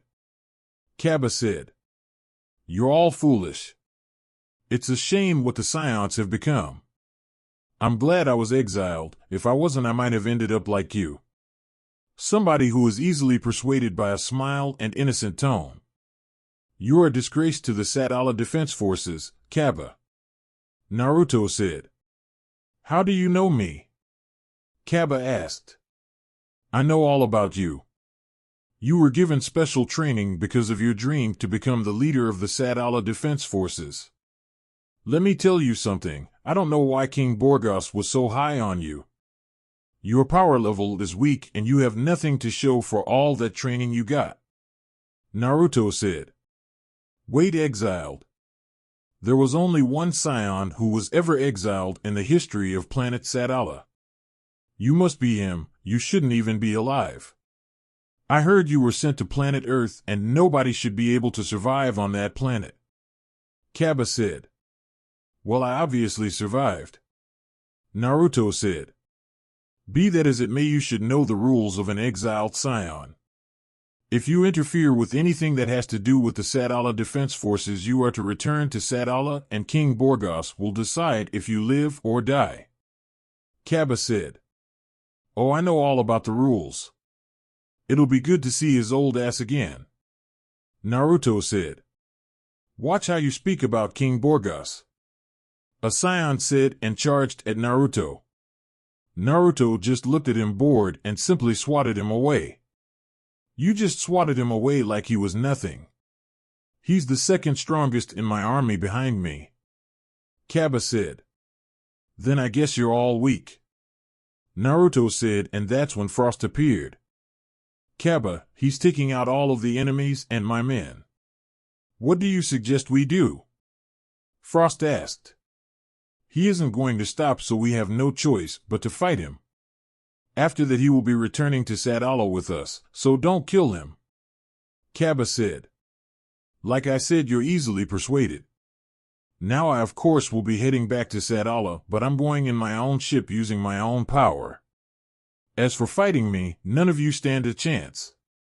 Frost, I've already beaten you. Kaba, your power level is utterly pathetic compared to mine. All I want to do is simply end this farce of a war by taking out all of the enemy, and that's what I'm doing." Naruto said. Frost charged in at Naruto and punched him in the face. Kaba and everyone around was surprised that he wasn't even bothered by the punch. Naruto grabbed Frost by the arm and threw him at Kaba, sending them both flying away. Then in about 30 seconds wiped out all of Frost's army and ended the war pretty much by himself. That's when Kaba and Frost came back into the fight. As you can see, the war is over and I'll be returning to Sadala to get this over with. I'll see you there, Kaba.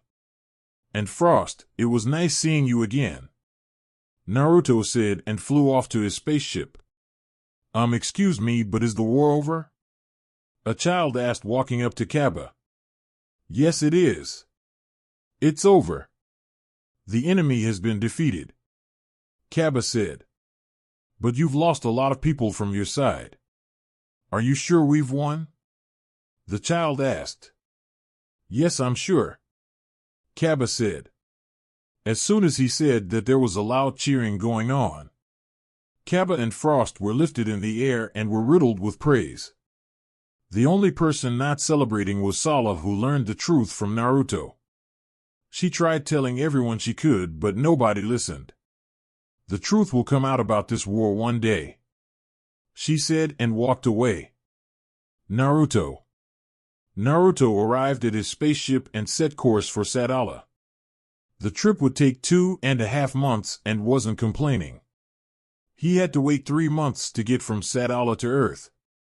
He could have reached Sadala in no time with instant transmission, but he wanted to train, so he decided to take the spaceship instead. Next stop, home, he said, and prepared his spaceship for takeoff. He walked to the training room and got ready. Let's see, I want to use Super Saiyan 3 without the strain on my body, so I'll train with that form. I should be able to transform in the ship since any energy I exert can be absorbed by the ship.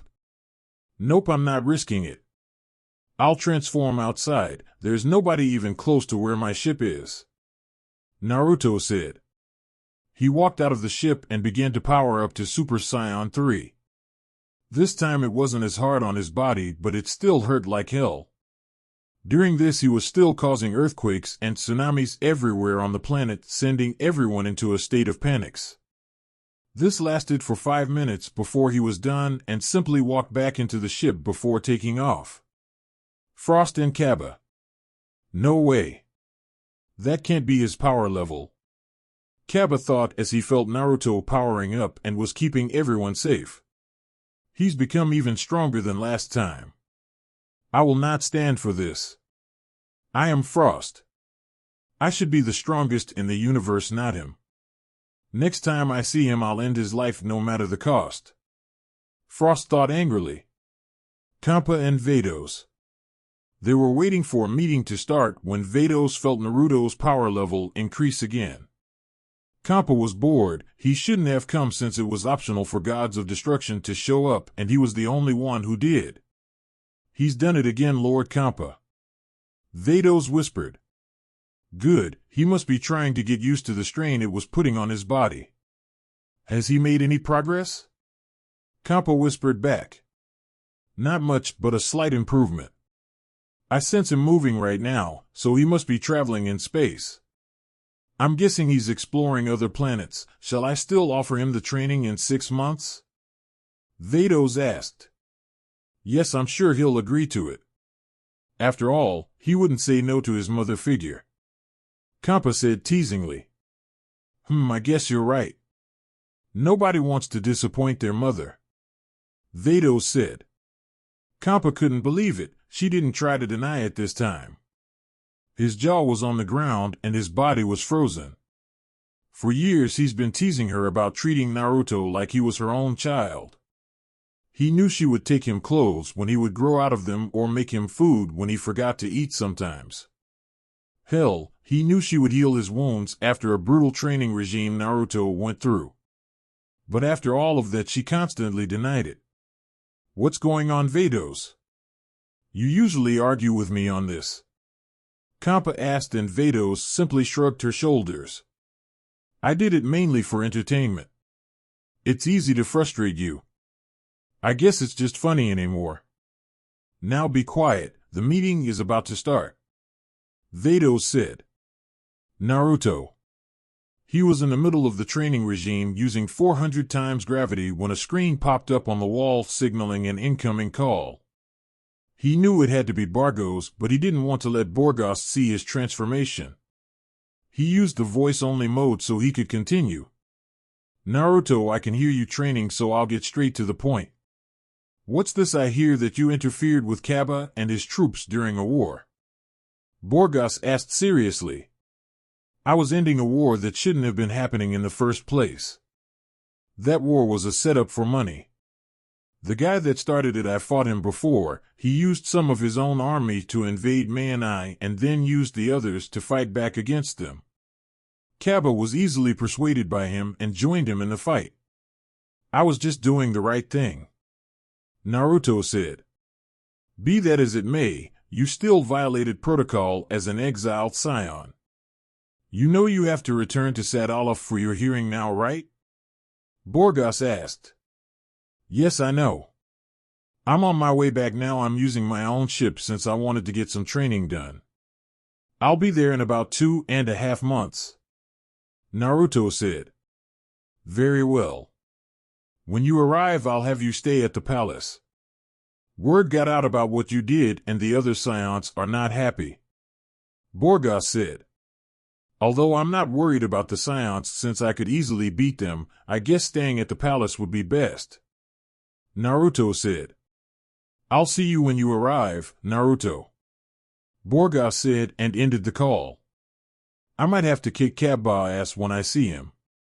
I really don't want to deal with this shit on Sadala. Naruto said as he powered up and began training even harder.